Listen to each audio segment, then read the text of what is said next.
books will be out there. There we are. Now we're out here. I'm going to do the nerdy thing that I got to do now that we're live, which is StreamYard and Facebook they're not as friendly as they used to be. And that's my mic being weird. My mic is being quiet. Check. It's kind of being. Can you hear me okay? Is the audio all right? Yeah. Okay. Strong. All right. We'll let it ride. We'll let it roll. I got to get us StreamYard and Facebook change their rules, and I got to grab the link from the Best Damn Bookkeeping page where people can actually comment and I can share it and we can have some fun. Yep. I'm going to put that on my feed so that if somebody comments, they can jump in here and we can have some fun with them, man. Because that's what this is. It's a happy hour. We got to have some fun. Absolutely. That's what we're doing. Am I coming across just fine? My Wi-Fi shows it's kind of weak. It was a little choppy for a second, but it's not bad. You're a little quiet, but I feel like my audio is quiet, so I don't know if it's just something on my end or I can turn you up a little bit. I got that power. I can change it. I have the Wi-Fi connection. I just don't use it too much. No, you're good. If it gets choppy, I'll let you know. But right now, it's not lagging or anything. Yeah. All right. Good. Let me find us out here. I'm gonna get us linked up into my personal feed. Y'all hanging out there tuning in, do the thing, give it a like, give it a share, give it a follow, give it a comment, drop some BS in here so we can hang out with you and shoot the bull. Andy, I know it's been over 3 years since we've connected because I started a new business basically 3 years ago, and the last time you were on my podcast, it was called Bookkeeping Beer and BS. And now it's Home Service Happy Hour. The gist is the same, probably a more accurately named podcast. Speaking of which, it's happy hour, so I got my mug of beverage here. Got some cold Coors Lights on standby. There you go. What are you up to, man? What the hell? Let me preface with this. I was going through my mental, Rolodex of just cool people that I've met and haven't had back on the show in a while. And I was like, it's enjoyable on a podcast to catch back up with old guests and see what they're up to. And as a podcast host that is focused mostly on entertaining people with business knowledge and fun, but it has to be fun and has to be entertaining. You were the fucking first person I thought of. I was like, I wonder what the hell Andy's up to. Fucking words matter is a line that I think I can quote from the last time we were talking. I don't think that's changed. I was like, man, I got to catch up with that dude. And so, since then I wrote a second book. So my first book, Words Fucking Matter, was all about words and neural linguistic programming. And then my second book, which is right in line with you and your audience, is Stop Avoiding Your Numbers. Holy shit. So this is the guide to financial confidence for small business owners, because all businesses fail for one reason. The only reason businesses fail is because they run out of money. Now, there's infinite ways that you run out of money, and yet all businesses that die for the same reason. So when that's hilarious that you say that. That's obvious, but nobody points that out. It's just one of those. Because when you talk to people how their business is, they'll say things. Oh, we're doing good, or no, things are up. And it's like, well, what does that mean? And then also when you talk to people that go out of business, they'll tell you all the symptoms, right? But they don't know what we ran out of money. That's what happens when you run out of money. You no longer put yourself in a position to play the game the next day. That's it. And money allows you to play the game the next day. And the whole point of business is to be able to play the game the next day. That's it. Dude, you nailed it. Do we even need to say anything else? Is the podcast just done at that? I feel like there's not much you can add after that. What motivated you to write that one? When you were writing the first one, did you have a plan to write a second book, or was it just man, now that I kind of know the process, this is the thing? No, not at all. I wrote my first book, and about 4 months after the book came out, I was talking to my ghostwriter I worked with, and she was telling me about her business. And I was like, well, let's peel back some layers. And she's telling me about her business. I was like, well, here's your problem, right? And within 1 hour, I solved the cash flows issue for her. And she's like, hold on. We just spent the last 2 years writing this book, talking about words and finding your thought leadership. And like, this is like a very natural progression for you. It was like, I dabble, right? Like, it's something I enjoy doing. Like even earlier today, I was looking at tax codes and understanding how some of my decisions in the personal line are going to impact my taxes for next year, right? Like that's what I did. Like I called my tax planner, who was also a buddy of mine I deployed with, but I called him at like 5:15 and he called me back at 6:30. My wife is like, at 6:30, you guys are talking about tax code. I'm like, well, yeah, because it's interesting. Like, so I find that interesting. Yeah. And so she was my first client as a fractional CFO. So I went from being her customer to now she's my customer. And also I was getting some referrals and I was doing some fractional CFO work. And I had done consulting for years, so it wasn't unusual. The thing I saw time and time again with consulting is I'd always ask the question, okay, what is the financial impact of this decision or that decision? Right? People ask about sales and marketing, especially. Where do we spend our time, energy, and money? It's like, well, what's the financial impact? And no one had the data. And then I talk about operations. Okay, we made this change. How has it impacted the P&L? They're like, we don't look at our P&L. Well, then how do you know? Yeah, like what are you, like, how would you made a decision and you're not measuring anything? I got invited to go to the Brewers game tonight. Sweet tickets, free food, free booze, and I'm here with you instead. Show. You are now I'm questioning your decision making. The Brewers are pretty damn good, Andy. That's fair. Yeah, they've been the best team in baseball for the better part of 2 months now. Anyhow, well, that's like going to a baseball. I'm wearing my Brewer colors. I'm wearing my Brewer. Oh, really? Yeah. So imagine going to a sports game, right? Packers, Brewers. All right, we're Wisconsin. The good teams. Here. Yeah, all the good teams. And you say, okay, well, how'd they do? And it's like, well, I don't know. Well, they did pretty good. Well, what was the score of the game? Oh, I didn't look at the score before I left. It's like, well, then how'd you know if you won or lost? Yeah. And so how is that? That's the same in business. How do you know when you're winning or losing? And people didn't measure that. So after years doing consulting, then doing CFO work, I ran into another guy. Is the audio okay? We good? Yeah, I was just moving my phone, so if somebody comments on my personal feed, I can see it. Because so often people will comment there, but then I can't put it on. Okay. Also, I got some feedback. I want to make sure. So what happened was there's another gentleman, Lynn Karazi, he was a real CFO, like an adult CFO. Like he's got a master's in finance, spent 14 years working for Procter & Gamble, 14 years as a CFO for a large cheese company because it's Wisconsin. And then he was on his own as one of those. And then he was a fractional CFO for a number of years here in Wisconsin. And so he came in from the technical standpoint. He understands the jargon. And then I come in from the business owner standpoint that understands QuickBooks. Yeah. So I'm a QB expert, self-taught. Yep. I tell people I'm a pretty good bookkeeper, probably B+, A- bookkeeper, and I'm a C- accountant. Because depreciation all of a sudden is like, oh, this is like this different thing, and terrible at tax because that's now with ChatGPT, I'm a little bit better because I know how to ask the right question. Yep. And so I realized I'm like, okay, so I can do bookkeeping and I can do financial planning, the CFO work. There's a bunch of stuff in between that I needed some key players to work with me on. Yeah. And so Lynn came in and collectively, with his experience and my experience, we arrived at the same conclusions about business, about philosophy, about the importance of bookkeeping, the importance of scorecards and KPIs. And so one thing led to another. We had a working title of Numbers Fucking Matter for about a year as we were playing with it and working on it. And then book came out in March of 26 here. So it's been out for a few months. Congrats, dude. The ball's rolling. I do think it's funny. I go to maid service conventions and pressure washing and HVAC and like junk removal, like you name the industry, service-based businesses, they have their own nuances, but the model is so similar from one to the other.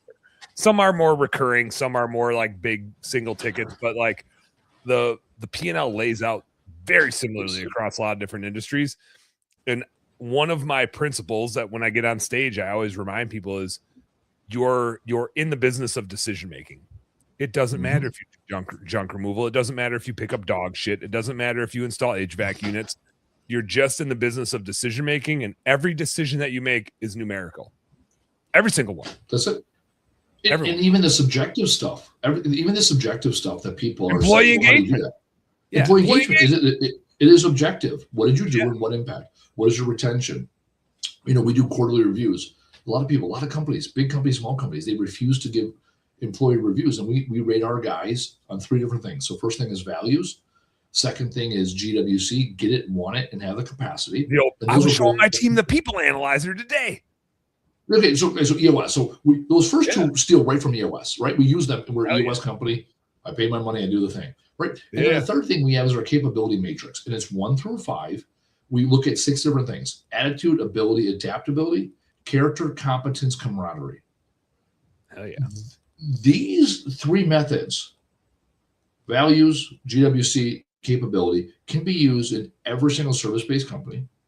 It's a 1 through 5 score for the capability, from does not to needs support to meets to exceeds and influences. A little more nuance beyond that. Yeah. And that's it. And now I can articulate the difference between a employee that's 3s and 4s and an employee that's 4s and 5s. And an employee that's 2, and we say, that employee's shitty. It's like, well, why are they shitty? Well, no one wants to work with them. Ooh, camaraderie. So people don't want to work with them. That's a problem. Well, why don't they want to work with them? They're not receptive to feedback. Ooh, poor attitude, poor ability, maybe some character issues. Got it. Now we can have a conversation about character and say, hey man, you people are trying to lead you and you keep pushing back. What's that all about? And maybe, I didn't realize I was doing that. Okay, let's talk about that. And if it's like, fuck that guy, I do what I want. Well, you know what? You can go do what you want somewhere else. Absolutely. I tell people all the time, you want to buy the building across the street and put up Jim Bob's junk removal and compete against me? By all means, go for it. Yeah, it's out there. Go get it. What have you seen in the homes? Like, I want to get back to more of the CFO stuff too, because I'm a dirty bookkeeper. That's my favorite shit. But on the service business side, I mean, in the last 3-4 years since I talked to you, the president changed. We got like foreign wars. We got ups and downs. We got Doge. We got all these economic changes. What have you seen from your lens and your peers and like consulting and coaching for other junk removal companies? What have you seen over the last few years from trajectory, from consumer interest, from like tire kickers? What's the market look like to you? Yeah, I've been in business full time now 10 years, 17 years total. And so through the kind of the boom of the 16, 17, 18, 19, there was kind of this like, things were good. Everything was kind of right. We were just flowing, right? It was definitely a boom economy. Those first Trump years, we're talking about if we're talking about presidents and different things. Pre-COVID. This is right. This is a non-endorsement for anybody. And then COVID hit, and then the bottom went out. I was also part of a franchise, so I know the franchise side of the house. Oh yeah. You're not anymore? I think the last time I talked to you, I'd still have been. Yeah, no, I got the franchise world back in early 2020, back in February 2020. So then, and then we had this like false boom of 21, 22, because there was all the pent up money.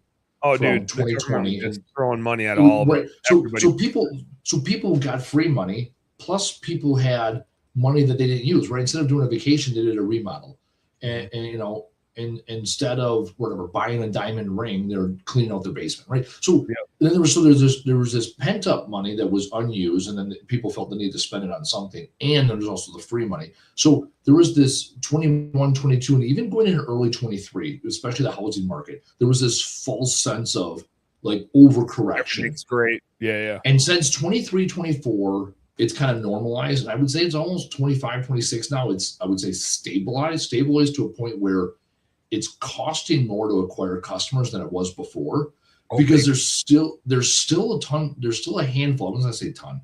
There's still a handful of people that got in 21, 22. They're still limping along and taking market share. There's a lot of people, especially in junk removal, they got in 21, 22 because of money. It was available. It was everywhere. And they built up enough of an operation to bottom feed the market. And I've seen that in other industries. And there's less and less popping up. Last year, there wasn't a new junk removal company in the Milwaukee area that I saw once. Really? Right? I go Not nothing substantial. And so 3 blocks from our shop is a gas station, and it's the central place. So there's times where there's like 3 or 4 competing companies. I was just saying, you'll see who's rolling in, filling up that day. Correct. So that's our CSM, our common sense metric, right? Yard signs and seeing other people's trucks. Like that's our pulse check. Yeah. We haven't seen a new company in 18 months. And we've seen less and less of the fly-by-nighter guys just around. A lot of them, they pop up and they're gone. And so there's still people that took market share. And so now what I've seen in my business, what I've seen in other junk roll companies, and what I've seen in my customers as a CFO, customer acquisition cost is now going up. Yep. Because now we're paying for it. And also the overlords of Google, right? When you buy AdWords, they get you hooked on that sauce. They know exactly what you're willing to pay. And so they make it. They're going to take all of it. They're going to take all of it. A little more expensive, right? And so we were off of the Facebook for all intents and purposes from an ad boosting. We spent no money on Facebook for like a year. And then early this year, January, February, we turned on the Facebook. I guess like it's starting to come back into play. And March and April, Facebook was good to us, right? And as soon as they were like, oh, these guys are good to spend money, all of a sudden the leads just dried up. Same money spent, and the results were shit. That's how Indeed plays the game too on the recruiting side. Exactly right. Same with Indeed. As soon as you get off the pay, you cancel the paid account, and then like 30 days later, you go back to a paid account, and all of a sudden you get all the good applicants. So like the challenge is the gamify of buying customers is costing more, and you got to be extremely conscious of it, because that $2,000 a month in Facebook spend is not going to buy you as many customers as it did 6 months ago or maybe 6 years ago. Yep. And not from an inflationary standpoint, from a pure, they know exactly how to manipulate, get you just a little bit of that drip to keep you there, right? It's like you're a cocktail or two, right? It takes more to get drunk every night when you've been doing it every day. So how did you know? I was from North Central Wisconsin? There you go. I haven't had a drink in, the first time I was on your podcast was right after I quit drinking. So I haven't had a drink in 3.5 years. Oh, hell yeah. So I drink water. So I'm drinking water tonight. Hey, at happy hour, you can drink whatever the fuck you want. Right. I do what I want. Yeah. So that's what I've seen across the board. And so for us, 60% of our new business comes from networking and getting out in the community. And so 60% networking, 10% is visibility of our trucks, and then 30% is Google ads, Facebook ads, essentially. That's the basic breakdown. And so that 30% is costing us more every single year. So our goal is, how do we get away from that? And now with AI, it's the wild, wild west. And it's only a matter of time. And maybe it's already happened by the time this podcast comes out. Maybe someone already has more information than I do. It's only a matter of time where you're going to be able to pay to play on AI, because more people are using search. Yeah, it's inevitable. So eventually, and so what I anticipate happening is Google's going to continue to get more and more expensive until AI gets to a point where there's somewhere else to spend money, and then Google's going to get cheap. This is no different. 20 years ago, Yellow Pages ads were ridiculously expensive, and then Google came out and it was super cheap. And then 5 years later, the Yellow Pages were gone. Like gone. Like you never, like if you're a child right now, I don't know what they use for booster seats anymore, because we just said on Yellow Pages. So there are no more. Well, like and now they're like, what's a phone book, right? Like, what's phone book? That doesn't even exist. What, White Pages, Yellow Pages? What the hell are you talking about?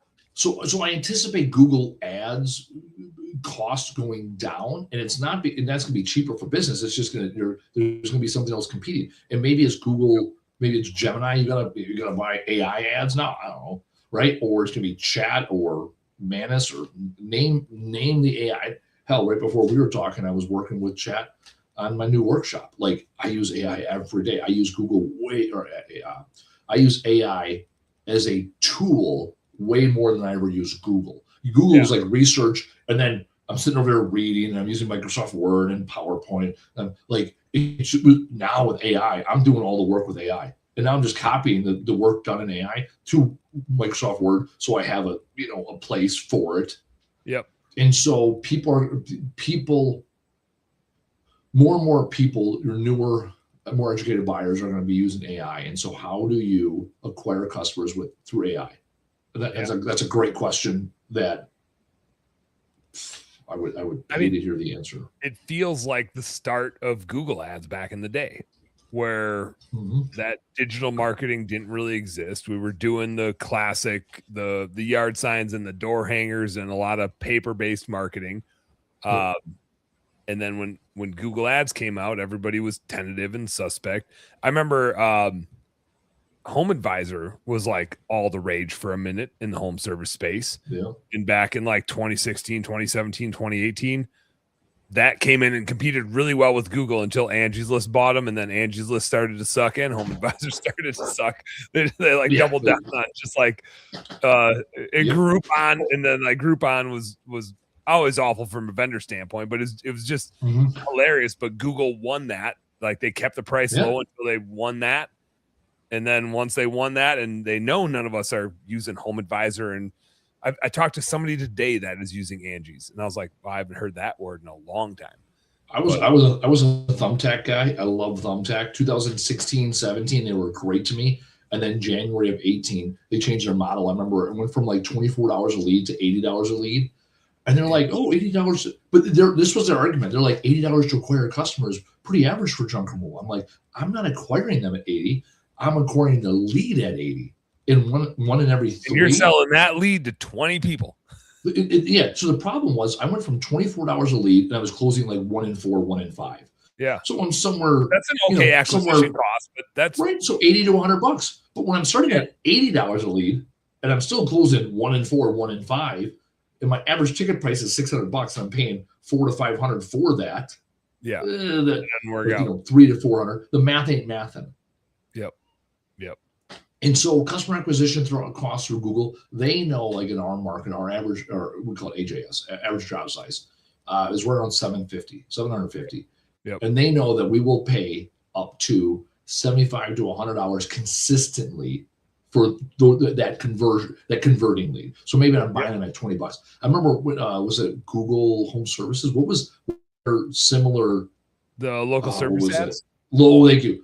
LSA, thank you. Local service. So we did that this was 2 years ago. We did that for 3 months, and it was absolute dog shit. Oh, really? It was like, it was terrible for us. And now I know other people, LSA, local service advisors, whatever. It was terrible. Like we moved like maybe a third or half of our Google budget for 90 days over to it. And then we could see the difference between, SEO ads and LSA. And LSA, it was like 10 times the cost.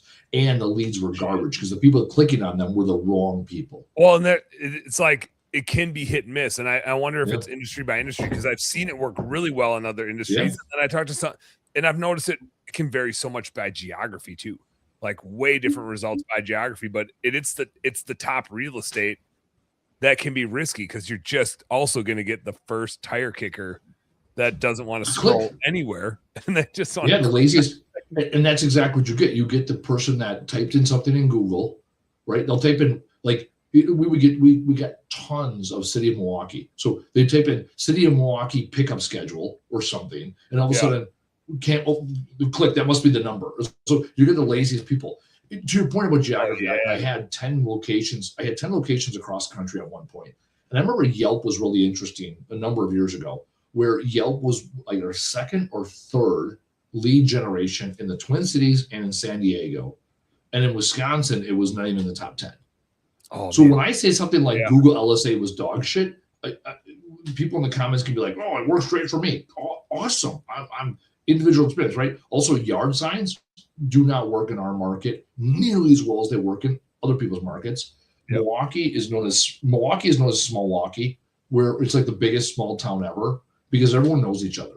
And so for us, I said before, 60% of our new business comes from networking, going to chambers, going to networking events, going to home and garden shows, cold knocking. Like in Wisconsin, you can go cold knock anybody. The no soliciting sign, like it's not a thing. Where I know in other places you can get in actual real trouble. Oh yeah, there's some markets like you don't want to play that game. It's funny you say that. I live in Minneapolis, but I'm from Wausau. I'm a cheesehead, but in Minneapolis, my old window cleaning and pressure washing company, I still play CFO for them. I still meet with them once a week.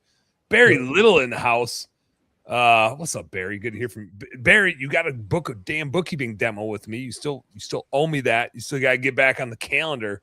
When I grow up, I want to be like Dan. No, you don't. I got this gray ass beard coming in. I got all these kids. All these kids are giving me so much wisdom, Andy. But in Minnesota, like yard signs do work well. I think door knocking can work well anywhere. You got to be like you were in college when you're trying to hit on chicks at the bar. You just got to have no fear of rejection. You just got to go, full send and go for it. But the trade shows and the networking groups, I think can work, but it's the classic slow play, which was how I dated in college. But what the fuck was I talking about? The trade shows I was looking at, we spent $25,000 on trade shows.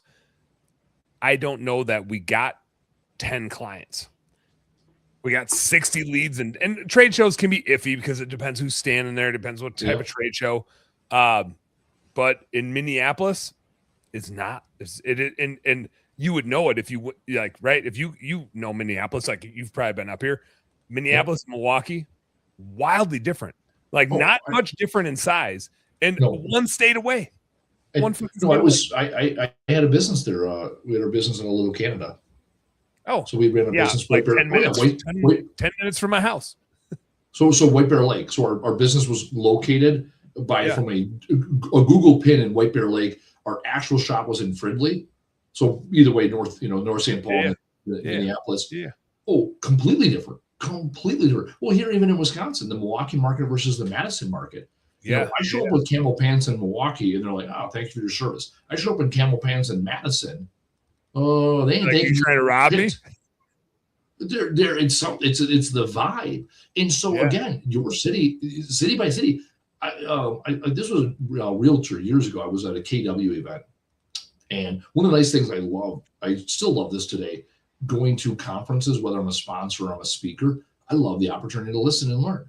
So there was a realtor, or it was a KW, but it was a team. And they looked at That's KW, but there was a team that did a study over like a 2-year period, and they had 20 different marketing initiatives. So KW says, here are the top 20 ways to go get customers.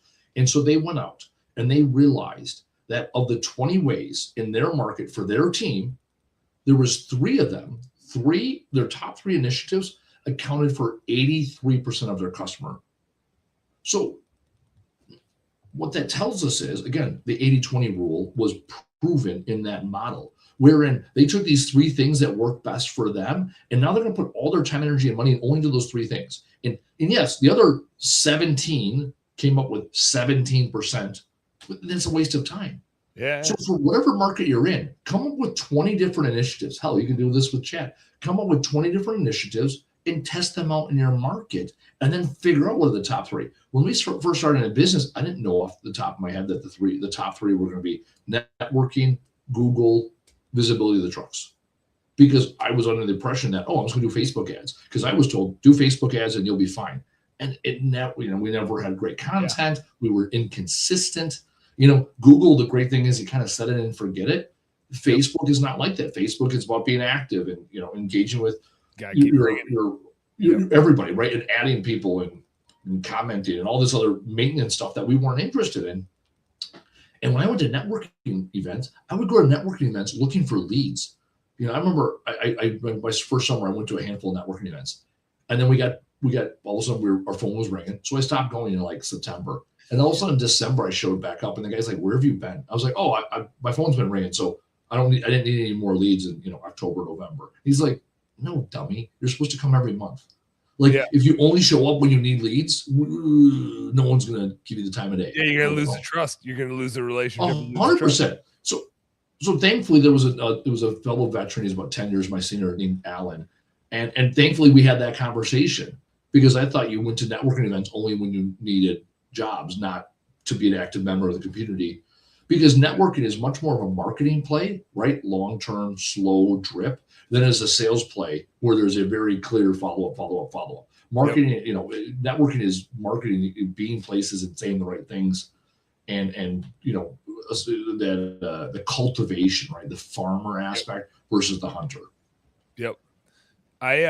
One thing I have observed since AI has really become like a consistent thing. Damn it, I forgot to click this button that gets us live on Instagram. I missed it. I always have to once we're live, I have to click that button. Like, how are you supposed to remember to do that? With AI coming on strong, we all get distracted with it, right? Like it's the shiny object. There's so many capabilities. The world's our oyster. I don't even know what the fuck that means, by the way. I don't think anybody does, but we know what we mean when we say it. Like anything is totally possible in this world we're going into. And it's like exciting and scary and awesome as a business owner, but you can't replace a relationship. And the one thing I have found, and this is marketing and recruiting, because both are human. And I would argue that recruiting might even be more important because your business is only as good as your worst employee. And if you can't build relationships on that side, like somebody every day is going to experience your worst fucking employee. And when I say that, and if you're listening, like you already know who you're thinking about, you should probably fire him tomorrow. But like somebody's experiencing your worst employee, and one of your employees is experiencing your worst client of the day. And like that is what matters, right? Those relationships are what's sticky in business. And the value of networking to exactly what you said is like when we first start doing it, we oftentimes do it to go get those leads. And then we realize that that relationship is worth 100 leads if it's the right relationship. And there's relationships in there that are like, we don't want any of those leads because that relationship sucks. And like you figure that out, right? It's like a spidey sense of knowing who wants to really support you and who actually doesn't give a fuck about you. But it takes a little bit to figure that out. Well, and it's a constant maintenance. I go back to 2019. In 2019, my goal was 75 touches a month. I was averaging 45 networking events and 30 one-on-ones every month. Holy shit. All I did was business development. Man.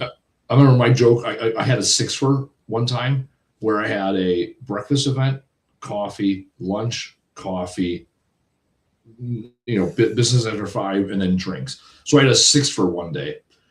Most days I was averaging 3 or 4, right? I mean, to be consistent. And also, there's almost no networking events on Mondays and Fridays. So Mondays and Fridays were my days in the office. And Tuesday, Wednesday, Thursday, I mean, I was at a breakfast, a lunch, and a business after 5, at least 2. Plus you throw in a ribbon cutting, plus you throw in a coffee. I remember I put up a post on LinkedIn that said, I love lunch. Come book lunch with me. I was booked out 6-8 weeks in advance for lunch for like 4 or 5 days a week. And I had the same exact cadence, 11 a.m. You meet in my warehouse. We do a 15-minute tour. I get to this local restaurant. I'm there by 11:20. I had a table. They already know the order. Yeah, no, they already know my order. As long as I got there by 11:30, I got my spot at my table. She'd have my coffee waiting for me. Someone would sit down. I'd order one of 3 things. I would say, whatever you think I want today. She'd bring it to me, and I would have it down. When it was someone wanted to reach out to me, it was a 60-minute lunch. When it was someone that I reached out to them, I put it down for 90 minutes. I mean, I had this thing absolutely dialed in. So I went from that extreme to obviously 2020, no networking. I was sitting in non-compete for 2 years. So 2 years of no networking for me. Yeah. And then by 24, I brought in a business development manager, and his goal, I want to say it was 35 or 40 networking events a month. Cause I'm like, we gotta get back to that. And he's like, most of these are dog shit. So now he's like 12 to 15, but they're the right 12 to 15. Back when I was doing it, it wasn't the right 45. Yeah, it was the 45 that I could fit in my schedule. It was all of them. I mean, there was networking events where I'd be like, hey, are you doing that thing later? Yep, all right, I'll see you in 2 hours. Like I'd see the same person 2 or 3 times because they're doing the same dog and pony show I am. Yeah. And again, our business grew extremely well and we were very successful. It was unsustainable. And so constant maintenance. I also let me cut you off for a sec. Was it always Andy going, or as you grew your team, did you have other people on the team that would go, or did you feel like that was always your responsibility to like be the one doing the networking? So break it down Barney style. 16, 17, I was the guy. 17 and then into 18, end of 17 into 18, we got a business development manager, or basically a brand ambassador. So in 18, we had 2 different business, and they weren't even the delta between me and them was so great. It wasn't even worth the the salary I was paying those guys because they were not successful. And so then at 19, that's when I got out of having franchises all over the country. I was back home, and then I went back to pounding the networking events. In 22, when I took the company back over, I went back out there, and there wasn't nearly as much networking going on. And by 24, I brought somebody else in.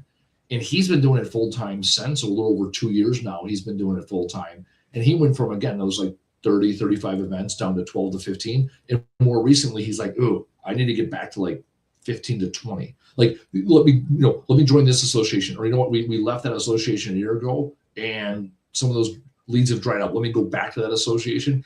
So again, it is, to what we're talking about here, it is constantly measuring and then doing maintenance based on the data.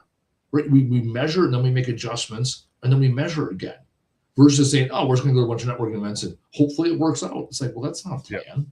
Yep. I forgot that you had left and then had that 2-year non-compete and then bought back. I forgot about that part of your story, which is that's wild, but like that's a fun catapult. That's an interesting little slingshot action. Yeah. It was not a straight path. What I mean, since you bought it back, is there anything you obviously have and I'm going to bring a little bit of me back here. The last time we talked, I was running Blue Skies. When I met you down in Arizona and you were at a conference and I was at a conference, I owned part of a different business. I tried to buy my partners out, went super south, and I had to get bought out, and I restarted Best Damn Bookkeeping. And it was a slingshot. We're not quite 3 years in. We're up to 26 employees, 300 plus bookkeeping clients and CPA tax clients and CFO clients. And it took us 6-7 years to do that the first time. And so you just what you didn't know before, right? You got this like kind of slingshot mentality of like, I'm coming back and here's the things that I know that I want to redo, do it this way. That was harder to move when it was big or whatever. Now that you've had it for back for a few years, what are those things where you're like, man, this is how we did it before here, but here's how we're doing it now. And obviously we're business owners. You learn new shit every day that you're fucking up. Mm-hmm. So in the last few years, as you've taken that over, and since the last time we talked a few years ago, what have you been like, oh, and we're going to double down on this, and we're going to go over here, and we're going to do more of this? What are some of those like pivotal moments and new trajectories that you've sent yourself on? Yeah, the biggest, I'll say I'm on the fourth iteration of this. I'll say fifth iteration of this business. The first 7 years were side hustle, part-time. I take cash, and if you have to write a check, you write it to me. It's not a real business. Yeah. Right? No LLC. Okay. So that's right. That's the first 7 years. And then 4 years as the franchise, 2-year non-compete where somebody else was running the company under the new name Camel Group. And then I got back and I wanted to skip a bunch of steps. And for those next 2 years, that slingshot happened where I brought in people and I'm like, hey, as long as we do the processes, we're fine. And I brought in all the wrong people and I completely eroded the culture. And so now I've been back for almost 3 years. We brought in EOS, we brought in systems, we brought in scorecards, we brought in accountability. The one thing that every business needs is accountability. And since then, that is what I stress. And that is also something every time we bring a new person in, that is the one thing that, like trucks and buildings and processes, I can buy trucks, I can buy buildings, I can write processes, I can do all those things like one time and it kind of works, right? And that's like just maintenance. Yeah. Accountability is constant and it's constantly evolving because the goals are consistently evolving, right? It's not like, let's just do what you did last quarter. No. We got to do more because we're either growing in scope and size or we're growing in profitability. So either way, we're doing something different, and holding people accountable beyond myself is the biggest challenge, is the biggest thing that as soon as I lose sight of it, our company struggles and suffers. So yes, this fourth, fifth iteration, there's a lot of things that I've been able to expedite. There's no such thing as skipping steps. You still go through the steps. You go through them a little bit quicker. like for example, we'd hired a sales guy earlier this year. I met him the first time. I'm like, I don't know why you guys hired him. I didn't this year. I made 0 hiring decisions this year. No hiring, firing, promoting. It's all done by my integrator. And so they hired a guy. I met him. I didn't think much of him. It was their guy though. So I'm like, all right, it was your guy. And after about 30 days, they're complaining about him. I go, well, hold him accountable. And then they put him on a performance improvement plan. And within 3 weeks, he was gone. So within about 60 days, he was gone. Then the position opened. We hired somebody. The first day, that afternoon, they were already over him. So we only made it 4 days in our company. Yeah. So what took us when it's 1 week and you're like, yeah, we already know.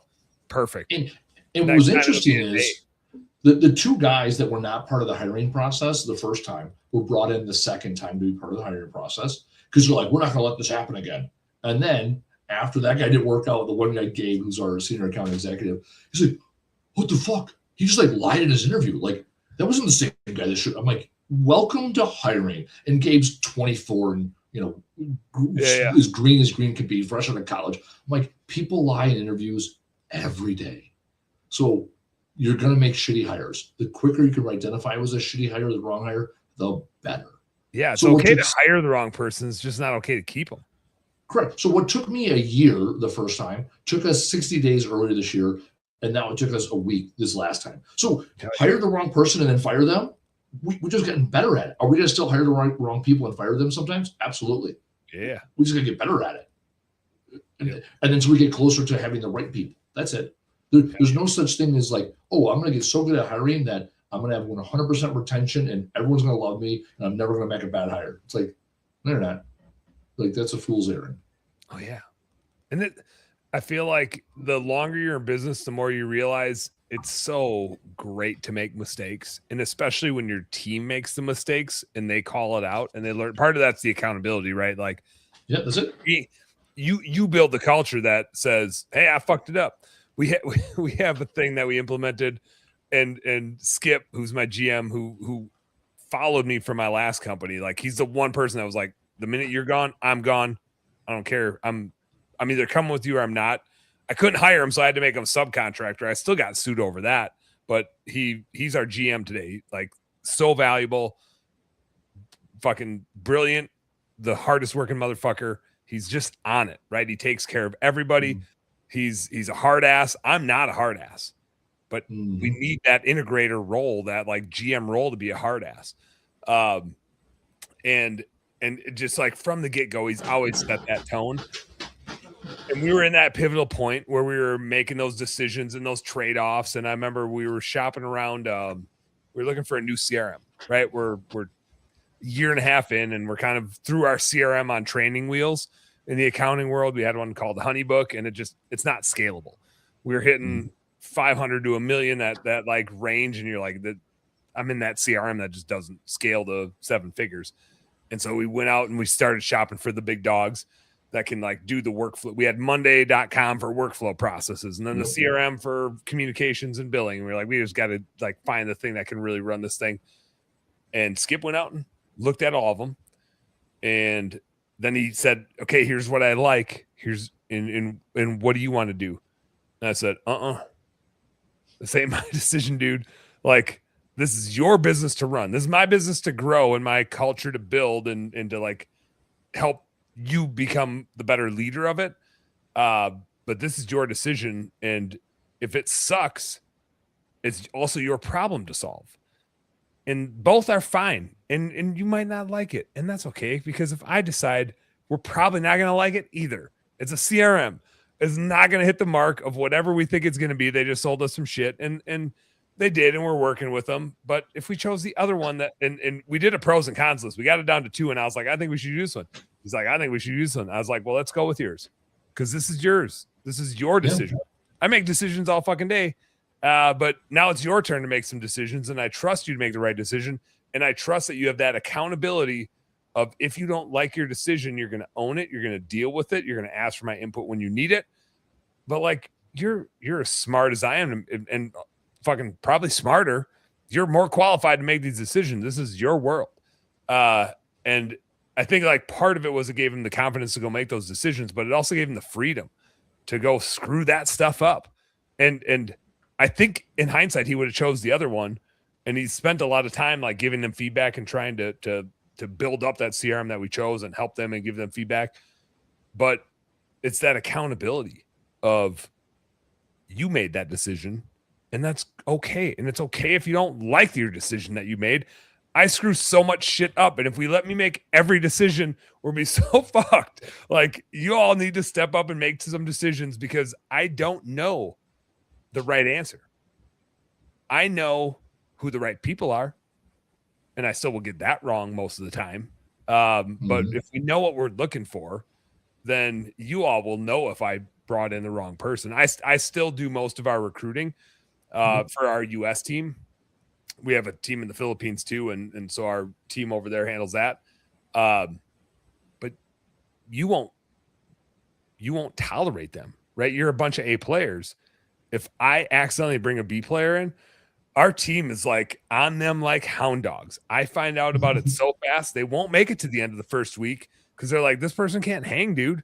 Like they don't have the right vibe. They don't have the right work ethic. Like, we're all trying to produce up here. They're trying to find shortcuts. They're not going to hang. And I'm like, well, and it used to be that I would fire them. Now I'm out of the firing. I do the picking in the first part of the hiring. The rest of our team might jump onto it. We do some like group interviews, but they don't know it's a group interview. So the rest of our team might jump in.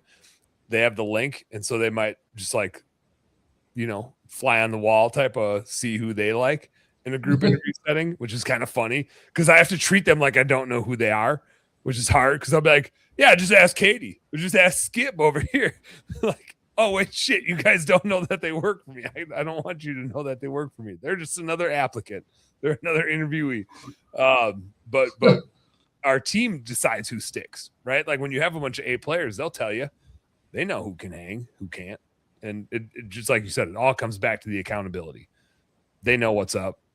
They run it. They got it. Give them the freedom.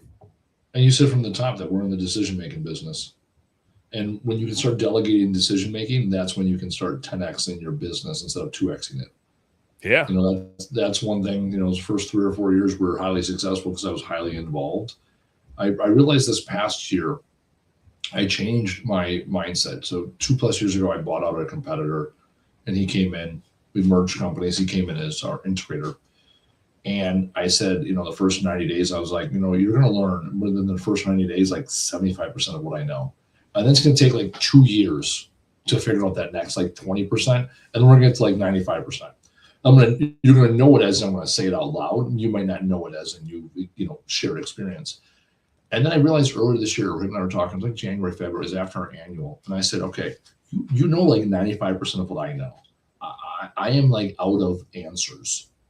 Again, you're as smart and as capable as I am. You have more relevant new information than I do because you're at this point we defer to you for the decision. Correct. I might have an idea. You're the filter, not you have an idea. Yeah. Not the filter. I have perspective. I have experience. I'm not the one to make the best decision. Also he's he's 30, so he's 10 years my junior, and he's much more in tune with what's going on with AI. He's much more in tune with what's going on with our employees, right? And potentially our customers, because he's talking to the employees and the customers and the ops people more. And so for 6 months there, I struggled with what is my role within the company. Yeah, that's a weird and I spot. realize now, right, for 10 years, I was the ceiling of information, right? Yeah. I figured I had to have all the answers for all the problems. I had to be able to see further and faster than everybody else. And for 10 years, I did that. Cool for a little bit until you're like, this sucks. Yeah. Well, then because the company is capped by me. So even though I removed certain things where the company was able to grow without me, I gave people permission to go be their thing. I still was the keeper. I was still that ceiling of information. And now I realize in the last few months here, I said it during one of my workshops with a throwaway comment. And our marketing guy was there that day and he wrote it down. And now it's something that really resonates with me. I am now the keeper of knowledge. I am now the foundation. I'm the one where you say, hey, we're thinking about doing this. What are the pitfalls? What have you seen? And then I tell you what to avoid. I tell you what I've experienced. And then I say, go forth and prosper, like full on fucking Star Trek, some shit, right? And in that regard, that for me is the biggest transition now as a visionary with him as the integrator. Because before I had this idea that as a visionary, I had to know more than everybody in every position and just tell them.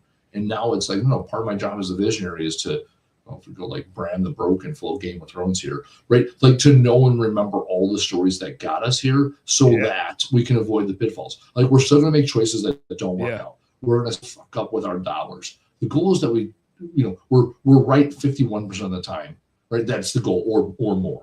Yeah. And so that's my job now is to be the keeper. That's a hell of a batting average. It's good batting average. Well, if you're right with 50% of if you're right with 51% of your dollars, you're still in business. As soon as you're wrong with 51% of your dollars, you are out of business. That's it.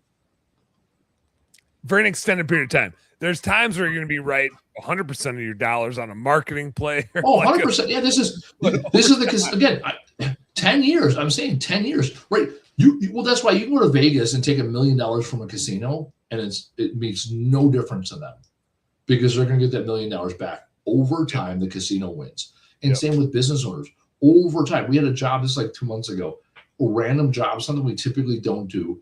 Instead of going out and picking up, we took a delivery of product that we had to disassemble and get rid of. Fine.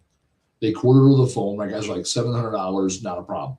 And they made up they used the SKUs we had to stretch. I found out about it. There was these crates that we had to disassemble and then process the wood. Our sales team was like, oh, fuck. Those crates are way bigger. Like we had to go to a neighbor, thankfully we're in an industrial park, to get fork extensions for our forklift because we have 7-foot extensions and we needed 10-foot extensions to pull these crates off the truck. Because again, the crates didn't look that big. So sales team brought them back. The service team ended up having to take them apart and then process the material. One of the sales guys, our account exec, Gabe, that I was telling you about, he thankfully went out to the yard and helped them take these crates apart because he's the one that sold the job. Yeah. I fucked up, dude. My bad. At the end of the day, it cost us probably about $700, $500 to $700 to do that job. Yeah. And I laughed. They're like, oh, they're like, we thought you were going to be pissed. I'm like, no, I think it's hilarious. You guys drew outside the lines and it didn't work out. You did something that we say we don't do, right? Typically, you took a chance. I'll give you, right? And we didn't lose our asses completely. And you learned a valuable lesson. Like before someone sends you a picture, like, I don't know, maybe ask for measurements. Maybe have them deliver them before you give an agreed price. Like, what'd you learn? Right. Yeah. And then they learn there's a reason why we don't disassemble crates. Like that's not a SKU in our world. So we learned. Again, I was wrong with 100% of my money that day on that initiative. And we learned and we laughed and we moved on about it. So there's going to be times. That's a cheap lesson. That's an inexpensive. It's a cheap lesson. It's a break-even lesson. I've lost thousands of dollars on jobs before. Those were not cheap lessons. You know? Yeah. The key is to learn. That's the key. Hell yeah. It is hard to get over that hump as you start scaling, where you're entrusting those decisions with employees, and it's hard to get to the level of leadership. And I watch this in our team, and I watch it in other business owners. There's a ceiling on us as leaders where we can't use that as a teaching lesson. We get pissed. We start yelling at people. We scold them. They're just trying to fucking do the right thing, right? But we like micromanage it, and that's like an evolution of us as leaders to be like, hey, we lost $1,000 today. It's irrelevant to where we're going. It cost me way more than $1,000 to replace you and to teach somebody else that lesson, right? Yep. I'm glad you fucking learned that today, because when I learned it, it probably cost me $10,000. You just learned it for $1,000. Great. That's a cheap education. Like, I'm glad you got that one under your belt for just a half day of labor. And props to your sales dude. Like, that says a lot, right? Like when you say, I fucked that up, I'm going out there. That was my problem I created. I got to go fix it. That says a hell of a lot about some character. That's cool. Yeah. He ate it, and that was it. And we laughed about it. And then now we can talk about it sooner. versus beating somebody else up about it. And again, this is something I've learned because I said for years, like I've already paid for this lesson. Why do I have to pay for it again? And it's like, well, because now I'm teaching somebody else it, and that's the cost for the next person. And obviously I didn't do what was necessary to ensure that they didn't avoid this pitfall. Right. So the more and more I take ownership, the more other people within the organization take ownership. Right. This is not, oh, Andy just pushes it off to everybody and everybody else has to eat the shit sandwiches. It's like, no, I'll take my lickings. Right. I got no problem saying what I didn't do and what I need to do moving forward. And then it creates this accountability of trust and accountability. Right. When you hold yourself accountable and you announce it to the world, those bad actors, the ones that don't want to be held accountable, they will announce it like, yeah, should have done that different, versus saying, you know what, you're right. Maybe this is something I need to work on. And so again, going back to my first book about words and now my second book about numbers, accountability begins when you have real conversations. When you're having real conversations with real words and real data, all of a sudden you're getting accountability. And that's what businesses need. That's why, bookkeeping is not a matter of filing your taxes. Bookkeeping is a necessary step in accountability to the organization. Fuck yeah. Amen. It is so funny to me, the amount of people that I run into that are like, well, my tax person does my books, and I hear from them once every 3 months, and then I get some stuff at the end of the year, and I'm like, how do you run your business? Like, what the heck? Is that the standard you gave them? Or is that the standard they gave you because they don't give a shit about your books? They're just doing your books for them to do that. This is my like tagline is, if you hire your tax person to do your books, they're doing it for themselves. They do it on their timeline to make their lives easier to do your taxes. But for some reason, they charge you to do it. Like, I don't know why they charge you to do it, because they're not doing it for you. They're doing it for themselves. Like, they're not doing your books so that you know what the fuck's going on in your business. They're doing your books so that their tax time is easier. They just charge you for it along the way. It's not the same. Like, bookkeeping and tax prep are two different things. They're correlated, but the activities are different. The purpose of them is different. Like, don't use your if you use your tax person to do your books, make sure they have a totally separate team aside from their tax team that does bookkeeping and has no, like, it's better if they don't talk to the tax team. They're just the bookkeeping team, and they do bookkeeping the right way for the business owner, not for the tax team. It's the tax team's problem to figure out why the books are the way that they are, not the bookkeeper's problem to get it right for the tax person. Yeah, in our book, we talk about the 6 people on our financial team. So that's your bookkeeper, your accountant, because those are 2 different people, your tax planner, your financial advisor, your banker, and your CFO. And the challenge is the same person can maybe a good person can do 2 of those roles and no more than 2. Maybe. I got a 7th one. I got a 7th one I'll add when you're done. What's that? What's the 7th one? Talk to me. I call it like an admin accountant that does invoices, payables, and payroll. That does. Yeah, maybe the ARAP. Yeah. Okay. So for our case, well, that's a good point. Okay. So our business admin also does bookkeeping. That's all she does. Then I have a woman that does accounting. That's all she does. Now that woman works at a firm who does my tax prep. That's Bagan. That's what he does, right? And he has a tax team. So when we go to taxes, it's no longer Brandy who does our accounting. She's like, nope, I don't touch tax. Like, that's the best answer. Versus someone's like, oh no, I can take care of it. It's like, yeah, I got that's that. How you do. Yeah. Same with and our financial like, oh, advisor. Hey, Andy, I know you guys are here to haul some junk. I got these windows that are pretty dirty. Can you jump up there and clean those while you're here? It's like, no, I'm not. No, I can, but it's not. I'm not going to be good at it. Well, and even so, then my financial advisor, him and I talk about cash flow, and we talk about strategies of how to utilize debt, how to invest. Right. So he has like a little bit of CFO, and he runs his business. He's the CFO for his business. So now he can kind of do the CFO thing, but he doesn't touch anything when it comes to bookkeeping, tax, accounting, and anything else. Yeah. My banker, most bankers I've met, they can't do shit other than tell you how your books impact your financials. So maybe they know a little bit about the bookkeeping. But they have such constraints on what they have access. That's it. They're just looking for debt ratios, right? They're just telling you. So they know ratios, which is kind of the CFO world, but they don't know your books. And so they only know ratios. Like they'll look at a P&L and they don't know shit. They're just like, well, I'm looking for your debt to income ratio or your assets to liabilities. Like all they're looking for is a couple numbers and ratios. They can't tell you the whole statement. So the whole point is when you have this team together and nobody does more than one role, which I agree with you on, then you can start having conversations with people. And when you don't have people on your team, here's the fault that most business owners make. When you don't have the people on your team, you are that person. All of a sudden, you're in the role of CFO. Yeah, you are the default HR person. So check it out. Check it out. When you're getting, right, let's say your traditional FY fiscal year lines up with the calendar year. Okay, so your Q1 books close March 31st. And by May 15th, mid-May, maybe, you get a copy of what happened in Q1, and you're like, I don't know what this is. That was the function of you as a CFO.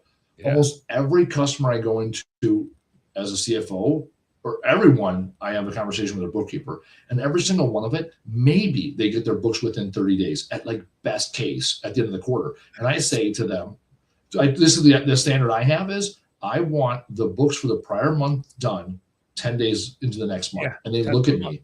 Yeah, 10th of the month. They look at me like I'm crazy. And I'm like, no, somewhere between the 5th and the 10th, everything is sunk. You can do all your ledgers. You can do your other functions. You can do your depreciation. And so sometime between the 5th and the 10th of every month, I want the books done. And they've never been held to that standard before. Like you said, they're reconciling. Standard. Yeah, they're good bookkeepers in there every week. And so, yeah, like they're not. 2 days to reconcile and get the final questions answered. But how do you do waiting a month? How are you going to, you ask somebody about their Amazon transaction 4 weeks later, they're going to fucking tell you what that $400 was they spent? Like, get the hell out of here. And most bookkeepers are reconciling monthly, and some are even doing it quarterly. You know, they're like, oh, I send them my receipts at the end of the month. And, 2 months later, it's like, wow, how do you live like that? I mean, we're looking, my bookkeeper was off. She was on vacation last week. And Monday morning, we do our scorecard. We have our L10, 11:30 on Monday morning. At 9 a.m., she's like, yep, I reconciled the books so I have our profit margin before our 11:30 meeting, right? Because she knows that's what I needed. You got to know that COGS, especially the COGS. The rest of the P&L, like after COGS, there's bills that get paid monthly. There's some other cash flow, so it gets spottier. But like COGS, you got to know that shit every week. Yeah, and that's what we do. So our COGS we have like industry leading COGS because ASERF, so it's adjusted service revenue per hour. We talk about ASERF every day. Every one of our guys knows we're having a conversation about ASERF because ASERF has a direct correlation to dollars per hour, and dollars per hour has a direct correlation to labor COGS. And that's it. That's the metric. That is the most controllable metric within our business outside of revenue. Revenue is the number one metric. And then, right. So we're having a conversation about sales every day, right? We know what's on the board. We know what our goals are. We know the gap. And then after that, we're having conversations about COGS. So the guy COGS, they know it's ASERF.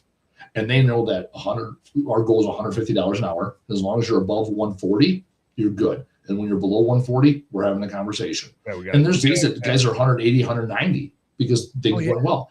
And there's days that guys are at 110, 115. And you're like, all right, what went wrong? And how do we prevent it in the future? Okay, we didn't price the job right. The routing was crap. Somebody called in. Job got bigger. We had to go back for it. All right, good. So how do we prevent that tomorrow? Now, we're not talking about you're a shitty employee and we're out of money. We're talking about what behaviors can we do tomorrow so that we can get our ASERF back where it needs to be. That's it. And again, accountability. Do you guys do pay per performance style pay for your techs, or do you hourly pay, or some combo of both? How do you pay that? Combo, hourly plus quarterly bonuses, and the quarterly bonuses is divided.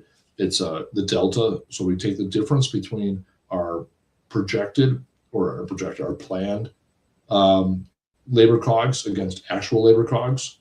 We split that 50-50. So 50% stays with the company, 50% goes back to the guys. So that's the starting point. That's the pie. That's how we make pie. And then from there, guys get shares. So you get 1 share for every on-time shift. You lose 4 shares for every call-in or miss shift. You lose 16 I like that. shares. It's like one bad day can ruin 4 good days. Correct. And, right. And because it's essentially you fuck everything up. That's where the hillbilly math came in. Our guys work 4 times typically, right? So it's really simple. If you come in 1 minute late, you don't get your share for the day. That's it, right? So there's just a wash. You call in that whole week, you lose your week's worth of shares. So it's 4.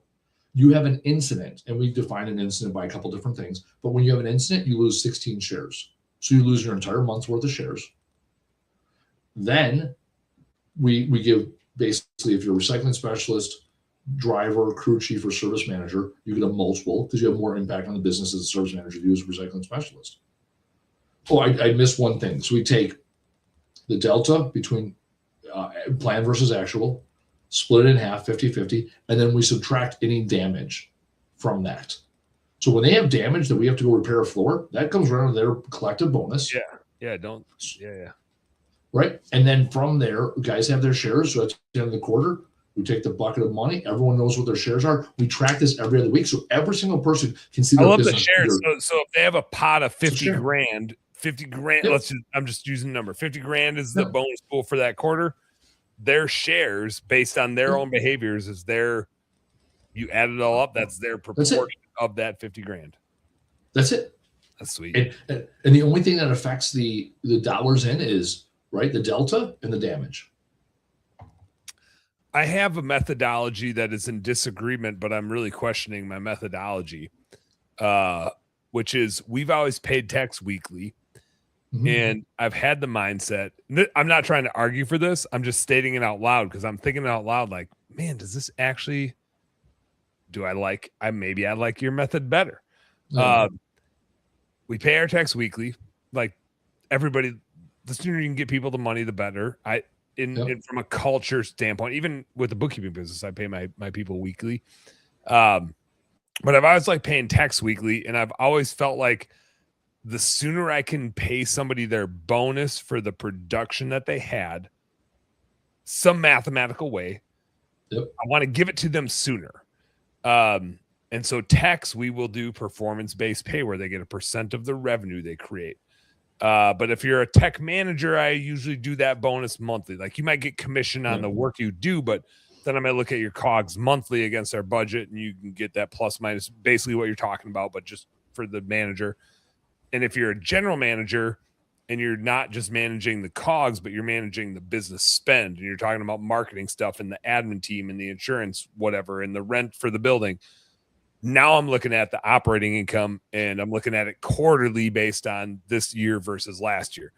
And so the higher, and then if you're my CEO, I'm likely looking at annual data because the decisions you make take longer to play out. Whereas a tech, the decisions you make play out this week. When you're the GM, they take months to play outside.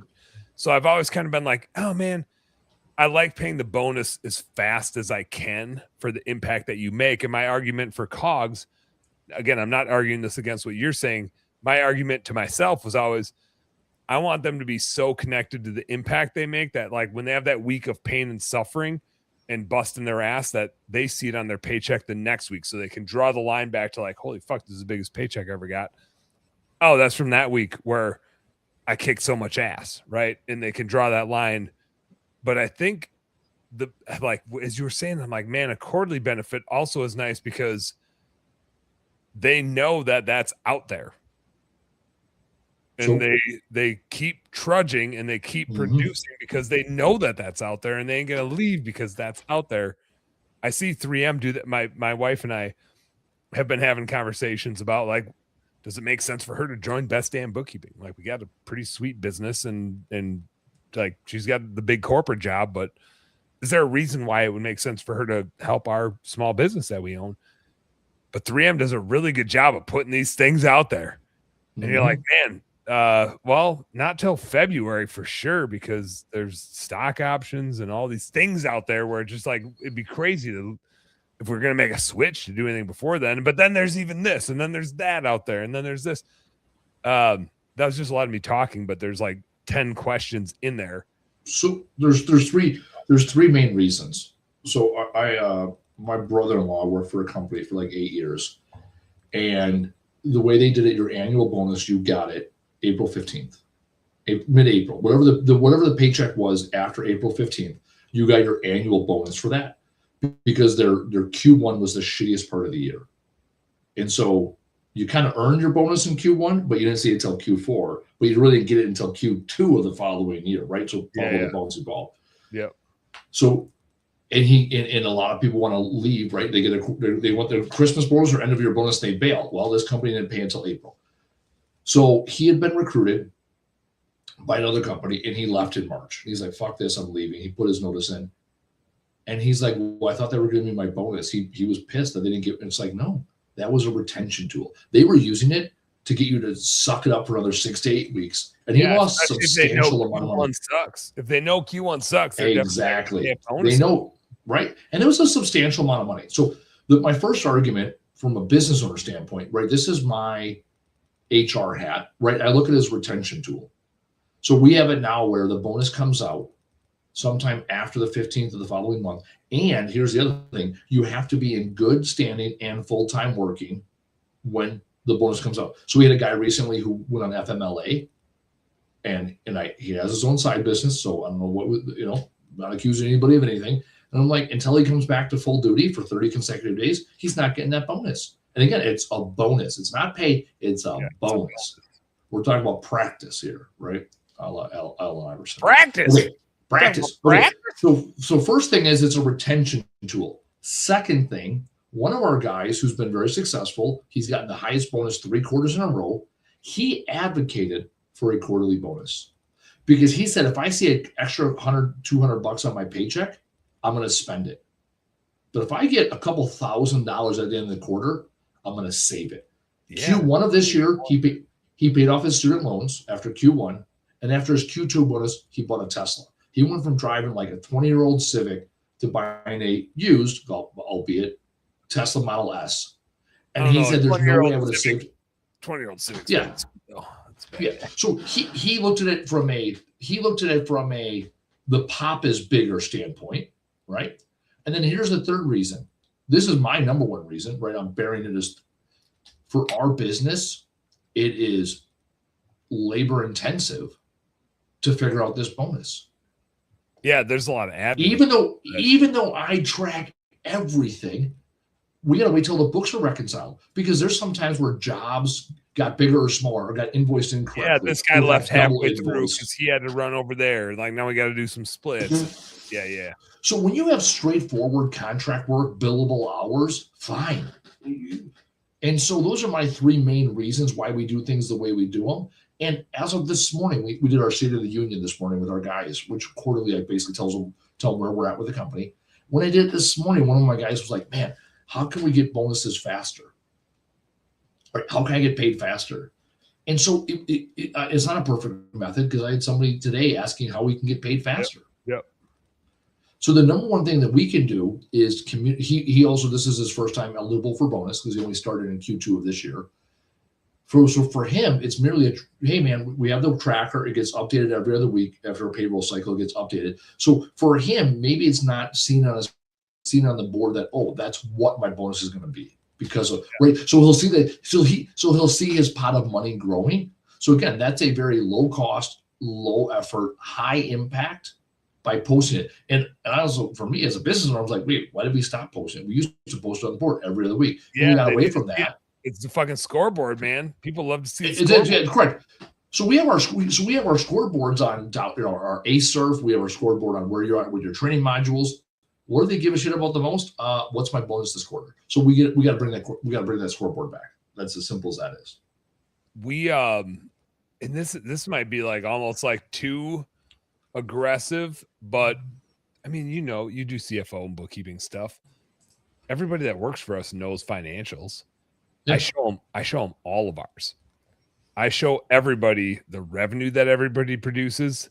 They all know where everybody starts at, right? They can calculate everybody's pay. They all see production rates, bonuses for everybody, bookkeeper and account manager. They see what I'm making, and I'm like, this business is designed for all of us to win. And it has to be. And I sure as hell hope that when we grow it the right way and we're doing tens of millions of dollars, I'm not here anymore. I'm still not the one making the CRM decision. Now I'm not the one making the sales decisions and the marketing decisions. Like you all have fired me but the transparency is there and the business model is there. And we all understand that the business has to be profitable at this level or we don't have opportunities to do cool shit, right? Mm-hmm. This isn't about making Dan a bunch of money. Sure, Dan's the owner. Dan will make some money. Cool. If you don't want me to make money, get the fuck out of here.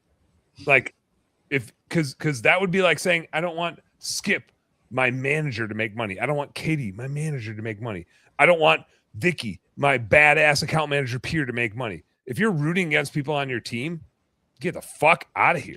Like, I don't want to see your face again. You got to go. Mm-hmm.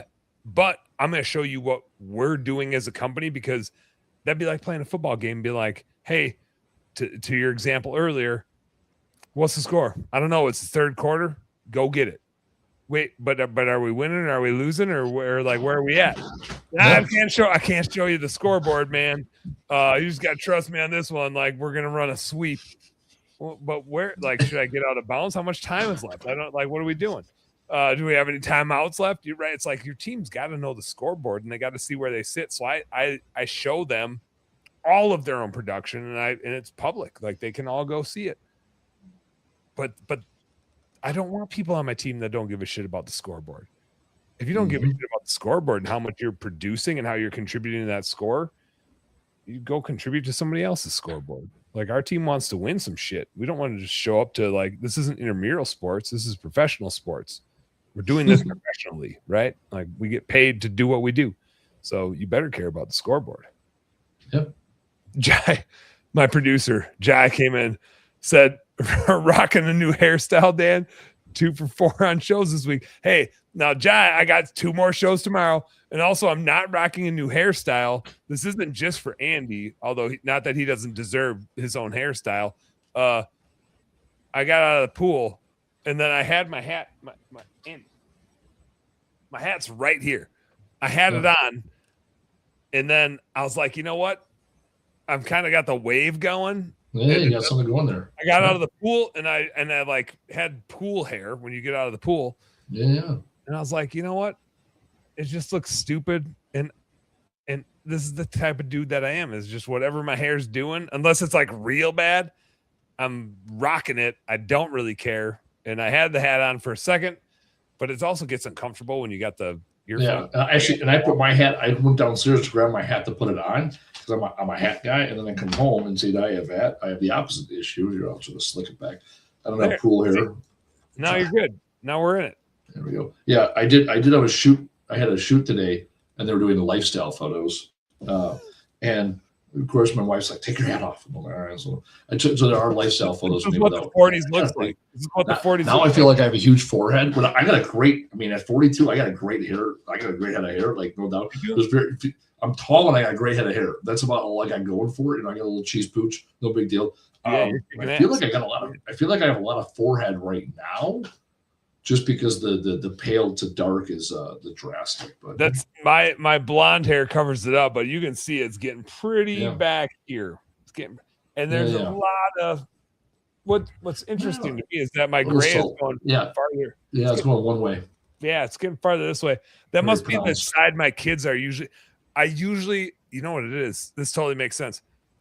We drive a lot. We're driving. Yeah, you're right. You're driving. That's your passenger side. That's your wife. Yeah, it's my wife and like and 2 kids are over there. One kid's behind me in the truck. So like clearly more influence of like stress coming from this side. It totally makes sense now. There you go. Now, whether you have that conversation with your wife or not that's up to you. I'll save it. Yeah. There'll be a time that I'll pull it out. I don't my wife is great. It's my kids. It's the kids. Yeah, right. There you go. My wife's a trooper. My kids are just kids, and so that's where the stress comes from. You know.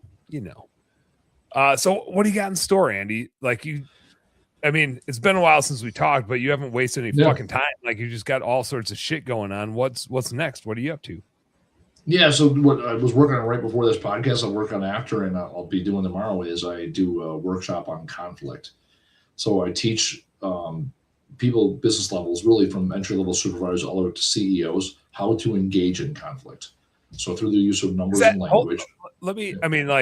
numbers and language, but you also have a military background. So that says something about how you view conflict, and you view it at a level like most of us can't comprehend, which thank you for that. Thank you for your service. You're fucking the man. But like, how is your approach to that? Like when you're talking conflict?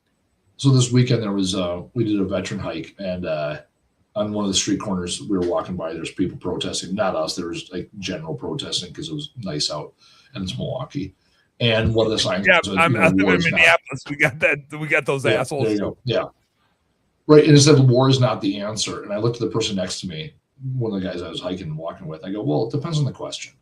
Right. And now, mind you, I went to war. I volunteered to go to Iraq. I went all the way to Iraq 20 years ago to realize that I'm a pacifist, to realize that war is ridiculously stupid. Right. So let's just put that on the shelf. Yeah. It's a tool. Right. And so conflict is a tool. And what ends up happening with most companies is they have conflict, and yet the conflict that they're choosing is the same conflict, right? Whether it's redundancy or turnover. They're allowing people to exhibit behaviors that are not conducive to the growth of their organization. So they have conflict, and even avoiding it in itself is conflict. People spend a lot of time and energy working. You choose which version of the conflict you want. Absolutely. So they spend all this time and energy working around problems instead of working through them. And so I teach leaders how to use language and how to use questions to work through conflict so that you are more engaged, you are more, you embrace conflict. You look at conflict as a tool. So when you embrace conflict versus avoid conflict, you start to make investments into the future versus paying the price for today's avoidance. How does that come in from a leadership perspective? Because it's one thing to like handle your own conflicts, but it's a whole nother thing to say, hey team, here's the conflict we're working through. Here's how we're dealing with it. Or sometimes it's here's the conflict you're working through. And as your leader, let me help you frame that up. Like how do you, especially in the business owner sense, how do you teach that from a leadership model perspective to help your colleagues fight through their conflicts? Well, you said that, some leaders are good individually. Well, that doesn't mean they're a leader, right? That means they're a follower. The day that I actually 20 years ago plus, I got to the unit I ended up deploying with, and I got to a meeting with the platoon sergeants. And the one platoon sergeant said, do you want to lead, follow, or get in the fucking way? And I said, I want to lead. He's like, okay. So I made that choice at 21 years old that I was going to be a leader. And so as a business leader, you're going to do things that are uncomfortable. Because for the people that can handle their own business and hold themselves accountable, they're only followers. And that's it. Our job, the sign of a good leader is they can make followers. The sign of a great leader is they can make other leaders. And the only way you level 5 John Maxwell shit. Yeah, the only way you can do that is by having conflict. You look at the top CEOs; they have no problem with conflict. They have no problem engaging in conflict, and a lot of them struggle to see why. Why doesn't everybody else figure this out? Let's look at you and your situation with the CRM, right? You said, okay, what's your choice? So you gave them the what CRM are you going with, and then how do I support you? Well, I need to do a pro and con list. Okay, let's do it. So you work with him on the pros and cons list. And then you said, okay, here are the two. What's your choice?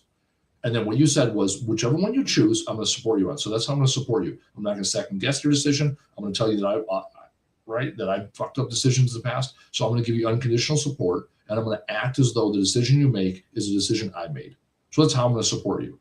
So now you're getting what and how. The challenge with leaders is leaders own the what and the how. I'm going to tell you what to do, and I'm going to tell you how to do it. And then the people don't have buy-in, or really shitty leaders don't give you what or how. And they'll say, grow sales, be better. Well, what is be better? And so giving them the what or the how. You can only own one side of the equation, and they own the other side of the equation. And once that's understood in conversation and put it in context, then all of a sudden it is very, very simple to see when you have people that are bought in and when you have people that are merely compliant. And those bad actors will work themselves out. Because bad actors don't want to be held accountable. You said, you alluded to it earlier. You said your team will chew them up and spit them out because they're holding them accountable to it's the core really values fun of to the organization.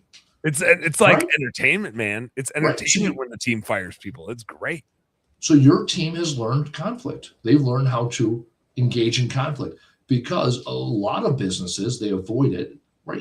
There's reasons at every level. The mom and pop, it's like, well, you don't want to disrupt things. The medium business, it's like everyone's trying to climb the ladder. So everyone's kind of politicking along the way. And then your big corporations, it's this new overly PC world where the last thing you want to do is, say the wrong thing to the right person. And all of a sudden, and I've done it. I left I deployed to Gitmo, Guantanamo Bay, Cuba about 10 years ago. And I left Gitmo with a letter of reprimand because I chose to say all the right things to the wrong people. So I've done it wrong, I've done it right. And so I teach people how to engage and embrace in doing it right. It's a weird, I always struggle with that because I have the mindset, which so many of us entrepreneurs do, of I don't give a fuck what you think. I'm doing what I think is right. And that is the hill that I will always die on because that's my integrity. But there's always a political game in it of some sort. And there's a reading between the lines of some sort and reading the situation of some sort. And what I find for me that I always go back to is I stand my damn ground. Like I have principles and integrity, like trustworthy is our core values are best, BEST, blessed, efficient, steadfast, trustworthy. The trustworthy is all about integrity. I don't give a fuck how much money it's worth. We do what we think is right. And we will do that forever and ever. And if that runs us out of business, we're willing to go out of business for integrity purposes. That is more important than making money. But you get in those weird wedges where the lines aren't black and white. They're gray, and you're trying to figure out like how you navigate a situation where you can abide by those core values. And that's what's like true to you. But you're also trying to do what's best for the business all the time. And so you get in some weird predicaments like that. And I don't know. I tend to steer towards cutting things off versus saying yes and finding out later. I don't know if that's right or wrong, right? But like that's the easier answer to me of like, we're just not going to dick around with this. But I think as a business owner, those are tricky, whether it's an employee situation. I think customer situations are tricky.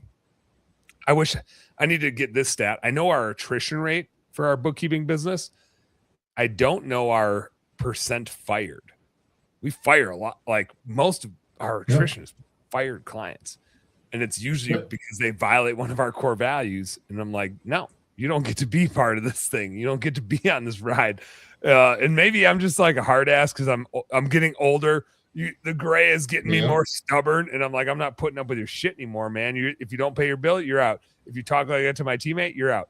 If you're not going to send us this shit and then you do, and you're going to ask for our results tomorrow because you waited 4 months to finally send us the thing we've been asking for, and then you blame us for it, you're out of here. Like, I'm not going to put up with your bullshit. If you're a shitty business owner, I'm not going to be your shitty bookkeeper. We're best damn bookkeeping. You can go find a different shitty bookkeeper.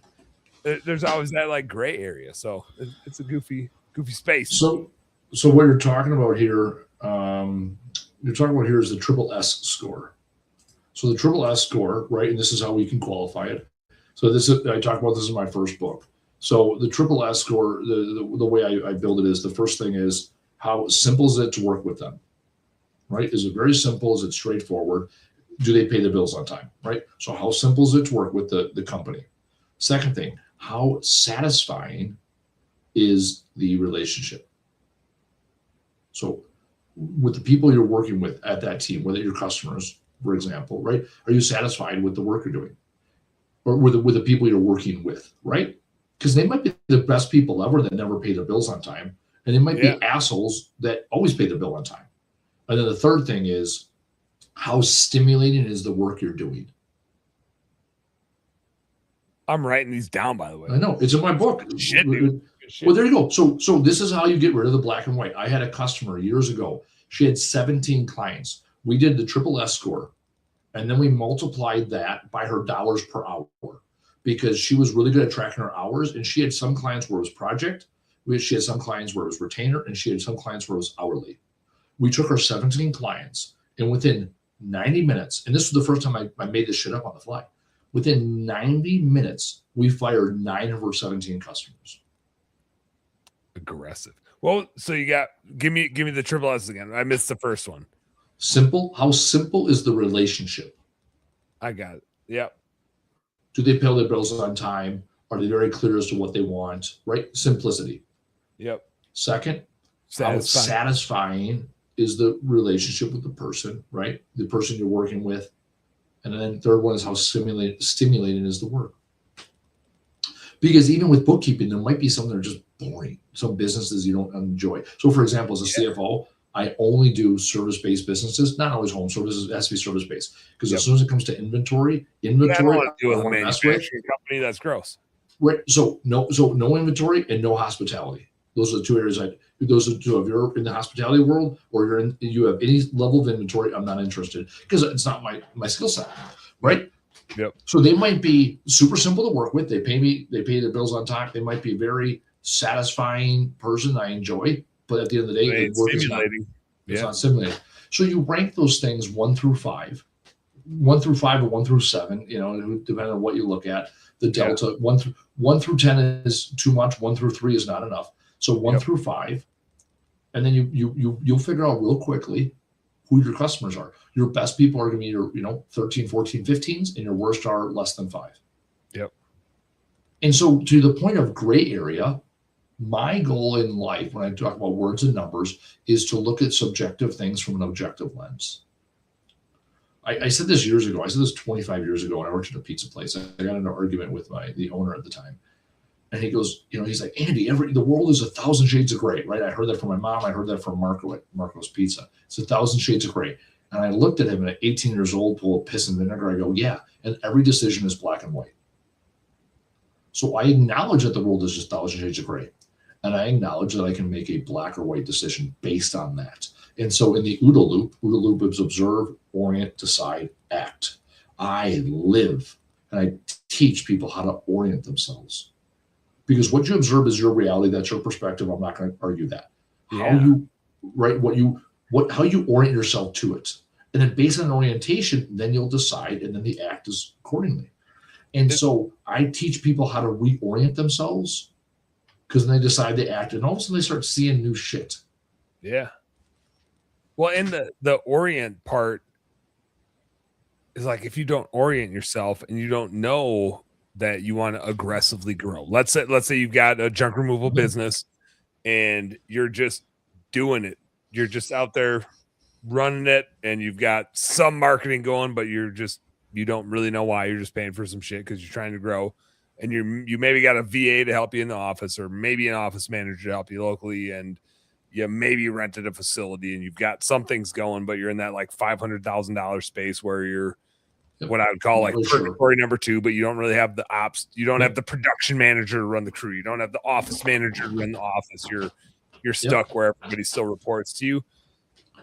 If you don't orient yourself on like where you're going and what you want, you don't actually know why you want to spend that marketing money or what it's for. You don't actually know why you would go hire a amazing office person versus just somebody to show up every day.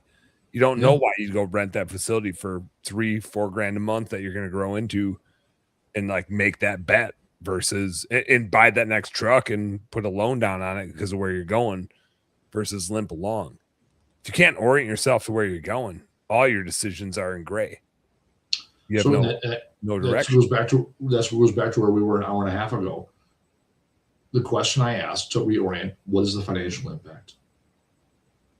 And as soon as I asked that question, right? Hey, there's this opportunity to actually a guy yesterday hit me up. He's like, hey, he's a junk removal company. He's like, I want to spend money on a sports team. I remember what team it was. Oh, Gonzaga. He's up there in Washington near Spokane.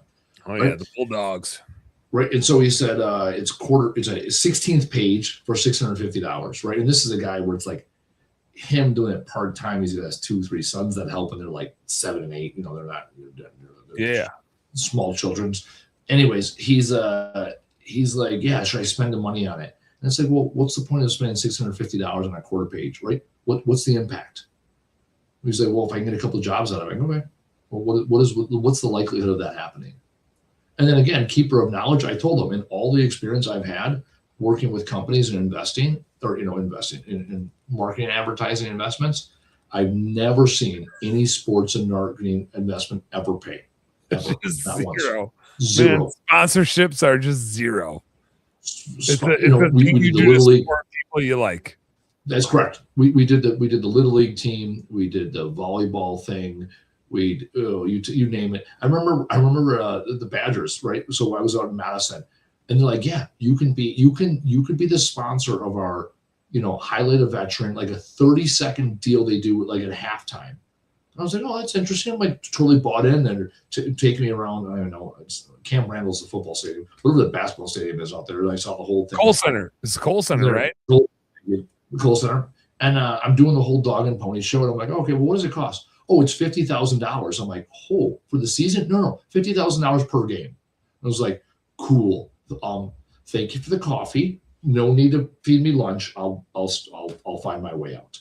Right. So in that case, again, if this guy wants to spend the $650, I think you're looking for Budweiser, actually, or Miller Coors. Yeah. Right. So again, a Gonzaga thing, I've never heard of a 16th page ad. I've heard of eighth of a page or quarter page or half page. The 16th page, that ain't a page.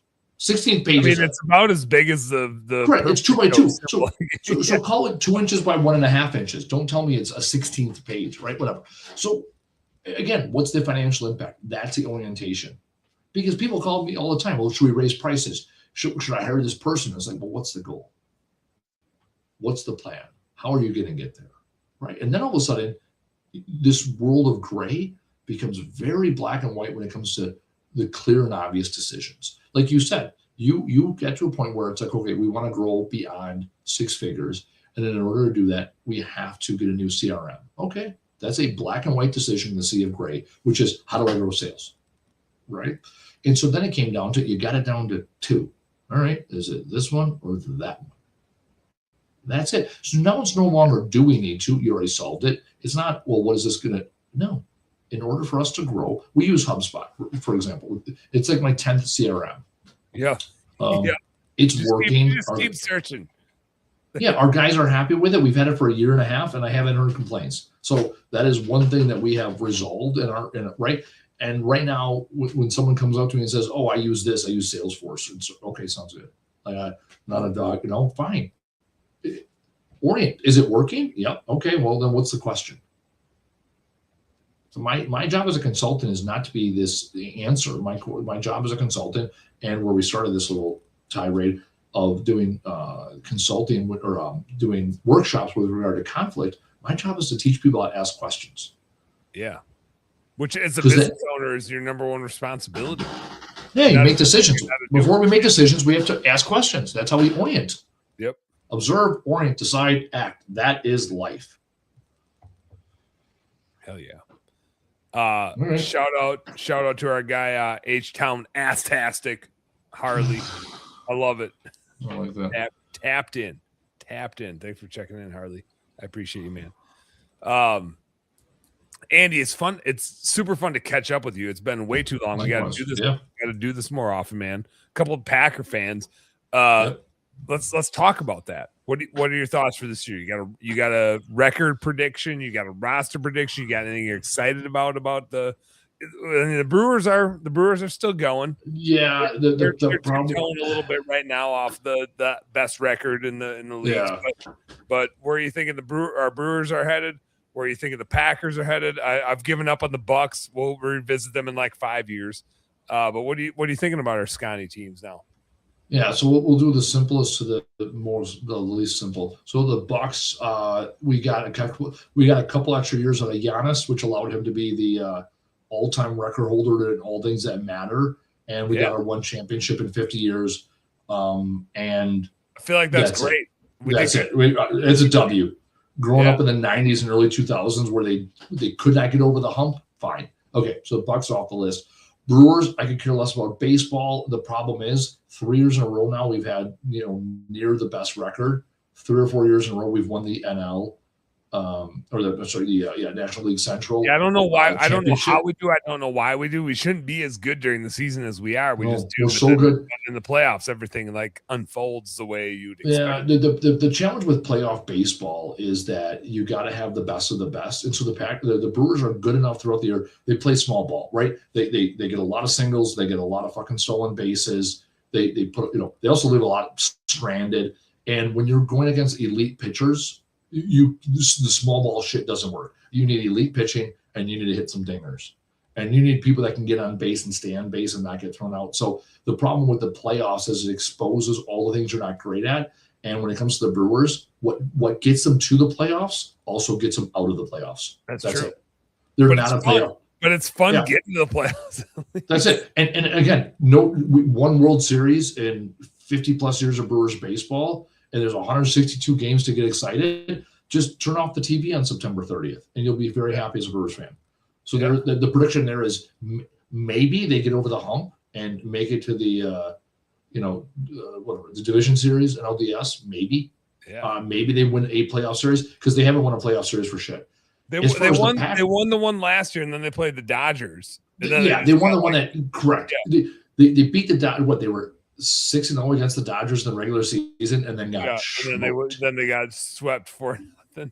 Disgustingly. Okay, so fine, they made it past the first round, the division series, and they made it whatever. Fine, the championship. Yeah. Fine. The Brewers, all likelihood, will not make the World Series, and it will be fun watching them not make it, and it'll be heartbreaking. And R.I.P. Bob Uecker. But we know, but we know what's going to happen, so we're just watching how. I feel like I talk to this about my kids all the time. They like my one kid is like afraid of watching a movie, and I'm like, no, man, we know what's going to happen. I can tell you before. I don't even know the plot of this movie, and I can tell you how it's going to play out. It's just like watching the Brewers season. Yeah, be excited that they put up another banner for winning the Central. They are the regular season champs of the Central. I had another point to say about the Brewers. Anyways, that's what's going to happen with the Brewers. And you know what? The Brewers are great because we are great at drafting. We are great at developing pitchers.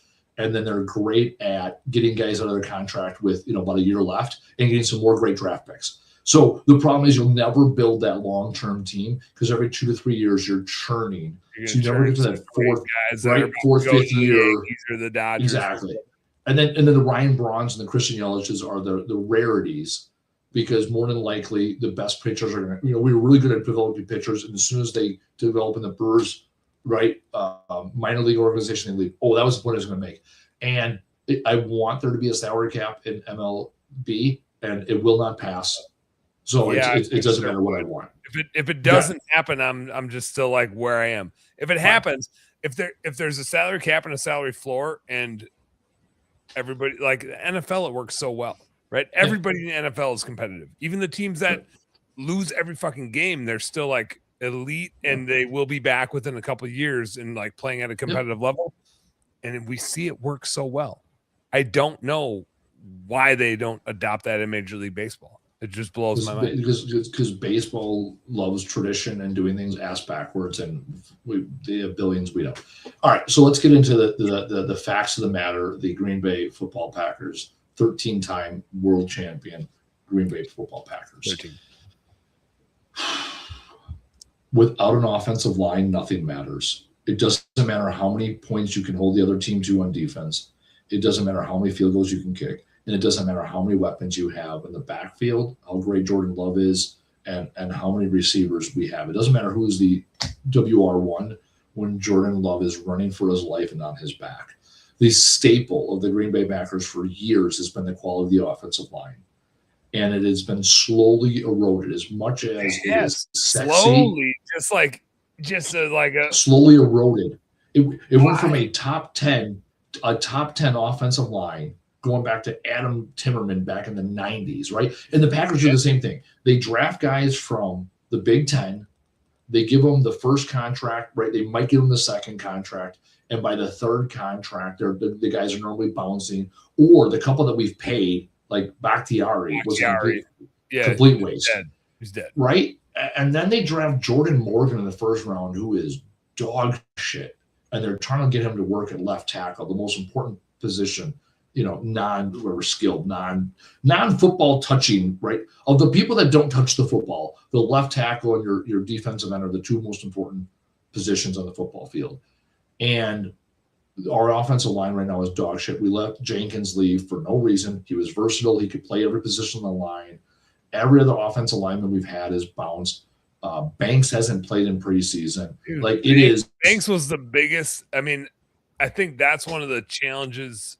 Not sorry to cut you off. You pick up a guy that's unknown and let a guy like Elgin Jenkins lead. That was a known entity. We paid more for Banks. We paid more for Banks. That was a dump. We had to pay for Jenkins. Correct. We paid for youth when you had this steady rock that could run he's the only player that played all 5 positions. I also read an article on the offensive line recently, so I'm like very biased. Josh Jacobs, whatever happened to a month ago, domestic, he was going to miss the season. That kind of just went away. So who knows if Josh Jacobs is playing? I'm curious to see what plays out there because, if there was something going on, he'd already be out, right? He'd be Ray Rice. Correct.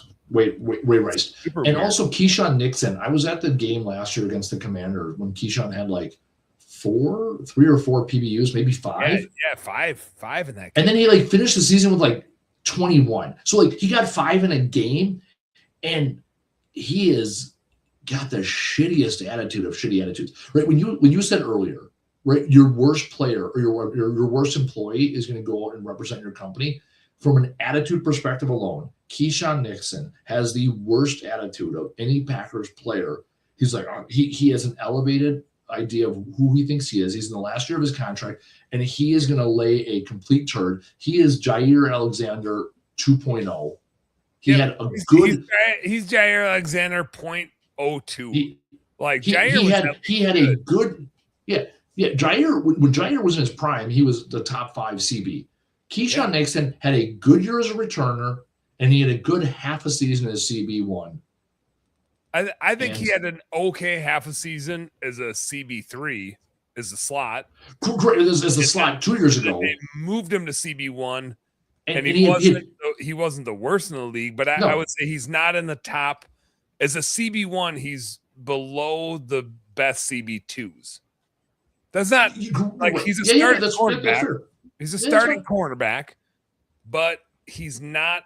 I mean, it would be like if your junk removal team didn't have a manager out there, but you had 8 employees and your best team lead you couldn't promote to a manager because they're just a steady Eddie that shows up every day, but they're not actually capable of running the team.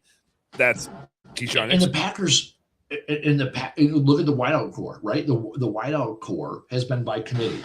The secondary has been by committee. The Packers historically have had very good safeties, right? Which makes up for a lot their of safeties right now are really good. They've had they've had good corners and shitty safeties. Now they have good safeties and really shitty. I think historically we're better known for our safeties than we have been for our cornerbacks, right? Leroy Butler. We had Nick Collins. We had Leroy. We had Nick Collins. We had some good. Nick Collins once was a Hall of Famer if he doesn't get injured, right? Yes. Hall of Famer. Yeah. Darren Sharper, playing for the Saints and raping and whatnot. Great. That was a downhill slide he had. It was a bit of a downhill slide. He fell off a cliff. No big deal. So historically, we've had great safeties that have made up for poor corner play. And so, real simple, offensive line has to show up and protect. Otherwise, Jacobs is not going to get any yards. Love's going to be playing off his back foot all day. And Love is, we went from Don the Magic Man Mikowski for some of my older listeners. And Don was really good the last couple of years before Favre came in. So we went from a guy who was super shifty and not very technical in Mikowski. He was a Pro Bowler in his second season. And then we went to Favre, who was super shifty, had the cannon to do it. Then you had Rodgers, who was smart and shifty, right? He can move for Rodgers like a doctor. Jordan Love is smart. He's not shifty. He's not athletic. He's not comfortable. He can't run around a shitty offensive line. And so tempo, schoolyard, making shit up on the fly is not Love's game. And unfortunately, this offensive line is going to put him in a position where he's going to have to play tempo, schoolyard football that is not his strength. Rodgers and Favre had the arm strength, and the Love has the arm strength. He doesn't have the desire to make it up. He likes systems. Yeah. He wants to process. He kind of wants to know where he goes. And when he's undecisive, not that it hasn't worked, but I don't. But that's what he gets. But that's what he's got hurt. Caleb Williams does this, and I don't think Love does. Nope. And it's seasonal, right? And like, there's so much room for growth. But Caleb Williams will like roll out and throw a ball on a fucking rope in a space that no ball should ever go. Love will do those things, but on a loft. Like he'll put it out there and trust the guy to go make a play, but he won't be like, I'm going to put it right the fuck there and like call my shot, and this is where it's going. But the one thing I'll say about the offensive line and in the data in the past, and maybe this is just a Green Bay Packers issue, and maybe it's a strategy issue, is they will do okay pass protecting. Like if a bunch of them get injured, Love will be on his back the whole time. But they generally put guys in there that can pass protect, but can't run block for shit. And then they'll be like, well, we're going to run the ball 60% of the time. And it's like, but like you have a bunch of offensive linemen up there that can't run block that you drafted and put as starters because they can pass block, and then you run the ball 60% of the time. Like if you're playing your O-line as a pass blocking O-line, give the ball to Love and just let him throw. The dude can throw the fucking rock, and you've got good receivers. Let him rip. Why are you trying to run the ball 60% of the time? So this is the problem with the Packers' overall philosophy that they've been doing for years. They did it before LaFleur, but they've certainly done it since LaFleur. The challenge I see with the Packers organizationally, and this proves your point about the run-pass ratio, is that the Packers, because of the expectation every year, the Packers are a Super Bowl or bust every year mindset. So the Packers, for all these years, especially under LaFleur, have been playing to not lose. And there's a huge difference between playing to win and playing to not lose. And so because the Packers, and then last year, they did go on a win by picking up Golden in the draft and then picking up Parsons, right? They were playing to win last year. And then they didn't give Golden the ball. They waited 17 weeks to give Golden the ball. Yeah. Dude, remember Rodgers last season, the first play of the first game up in Minnesota, he threw that deep bomb to Watson. He threw a 75-yard touchdown to Watson in stride that he dropped, right? That year they were playing to win. Yep. Now, since then, since Love has been behind the helm, they've been playing to not lose. And playing to not lose, you know what you're going to do? You're going to do what you did. You get the seventh round of the playoffs, and you get the seventh spot in the playoffs, and you get the seventh. You're going to be a 5, 6, or 7 seed. You're not going to get a home playoff game. Here's the other thing that's interesting with the Packers. I heard this the other day. The Packers have lost 3 straight playoff games. Yeah. When was the last time that ever happened? Do you know? There's no way you can know because it's never happened. Oh, damn. The Green Bay Packers have never lost 3 consecutive playoffs. All those years with Rodgers that he was like 1-2 and out and could not beat the 49ers. He never lost 3 playoff games in a row.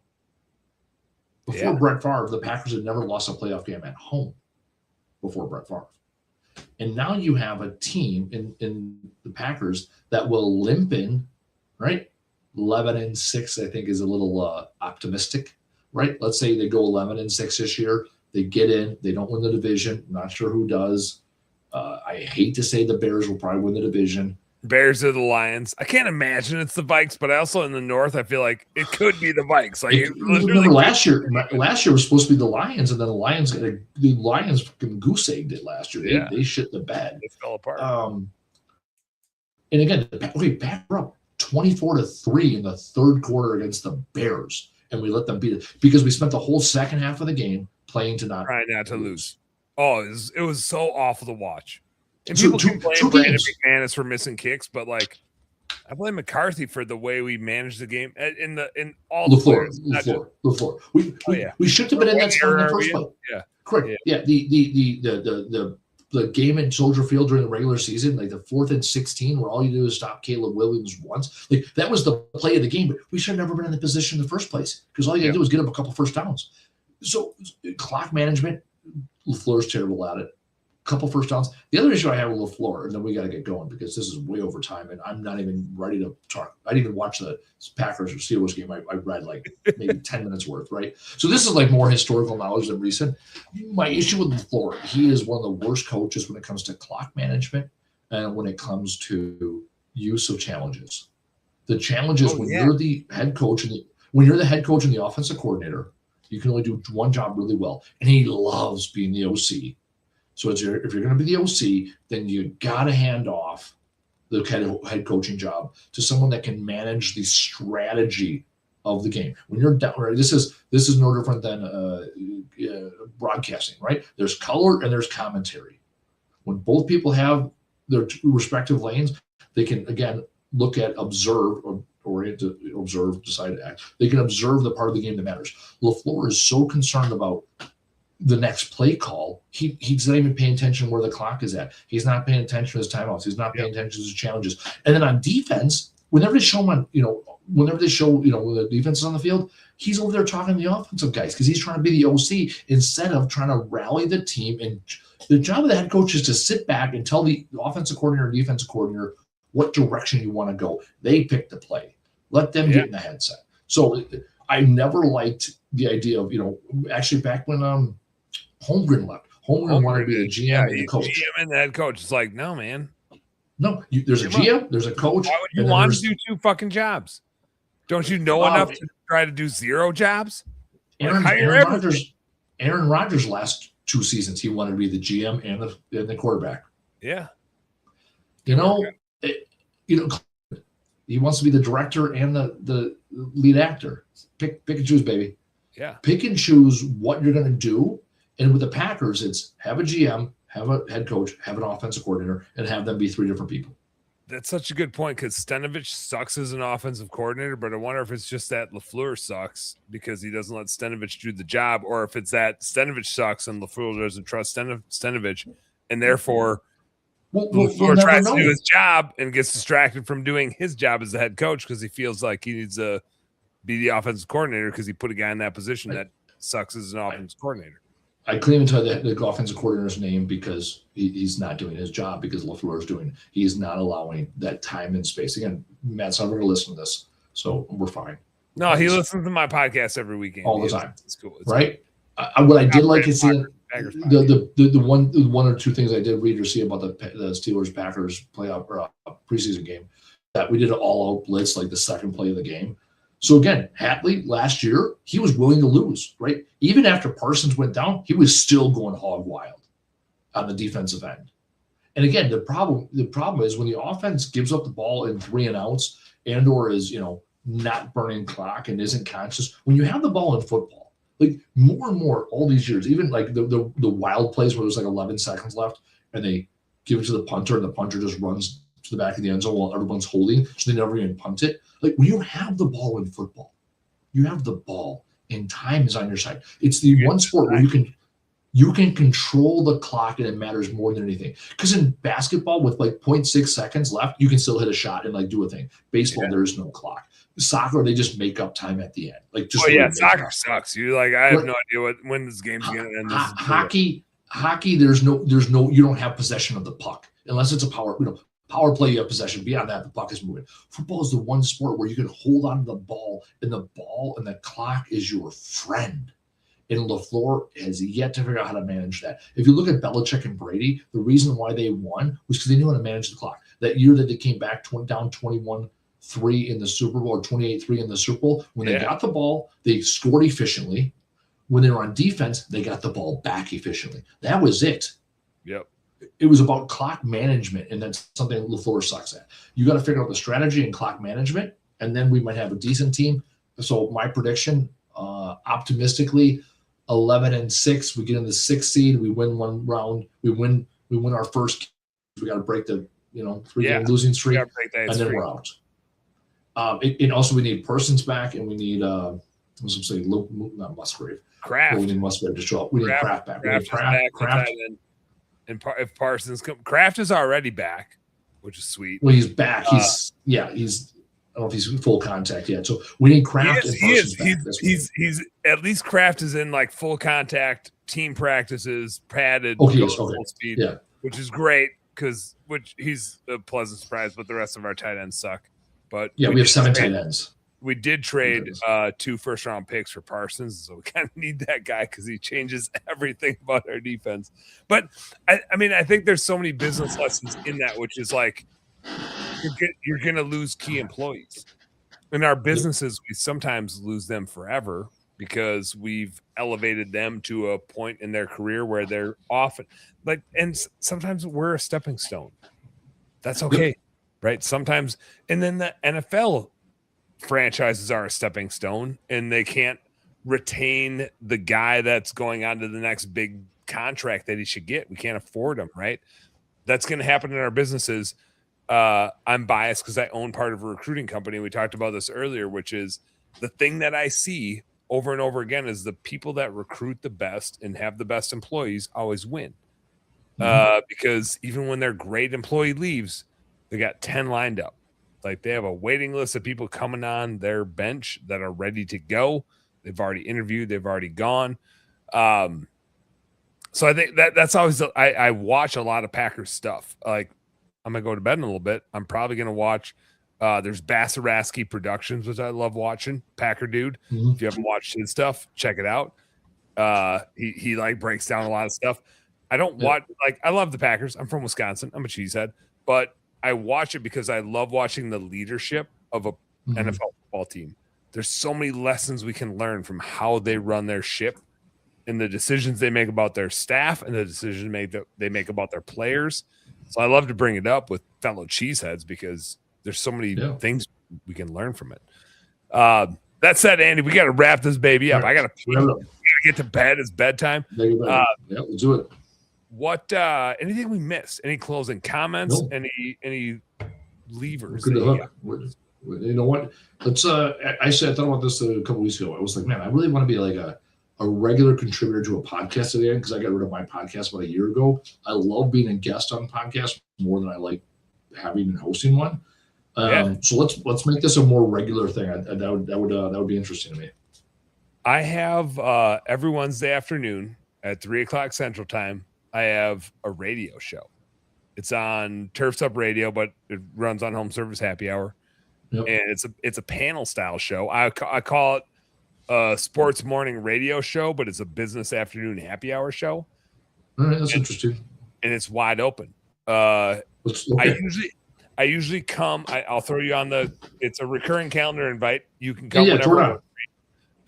We got people on there that are operators. We have people on there that are vendors. We have people on there that are just fun personalities, usually 4 or 5 of us. And I'll throw a topic out. Like here's what we want to talk about for the day. But we do some fun shit. We do some trivia. We do some Prices Right action with businesses that are for sale.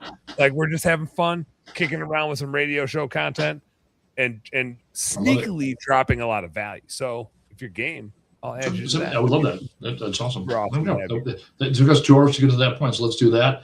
And for your listeners, you can find me on LinkedIn, primarily Facebook. Andy Weins, not hard to find. Buy my book, Words Fucking Matters, Stop Avoiding Your Numbers. Those are the 2 books. Buy them, fill yourself with knowledge, and reach out to me as needed. That's it. Done. Boom. Hell yeah, Andy. All right. Thank you so much. Dan. Dude, thanks for coming back on. I appreciate the hell out of you. Your service, your badass attitude, your no bullshit attitude. That's hard to find. I love it. Home service homies, you guys know what to do. Work smarter and harder. Go earn some pride. We'll catch you next week. Actually, I'd say we catch you next week, but I got a stack of podcasts. I got another one tomorrow afternoon video show. Maybe Andy will jump in because I'm gonna add him to it right when we get off of this. Then we got somebody out tomorrow night. We're stacking them up. H-Town Harley still fucking trucking. Man, dude, thanks for hanging in there with us. Andy, good night. Business nerds, good night. Yes. See you tomorrow.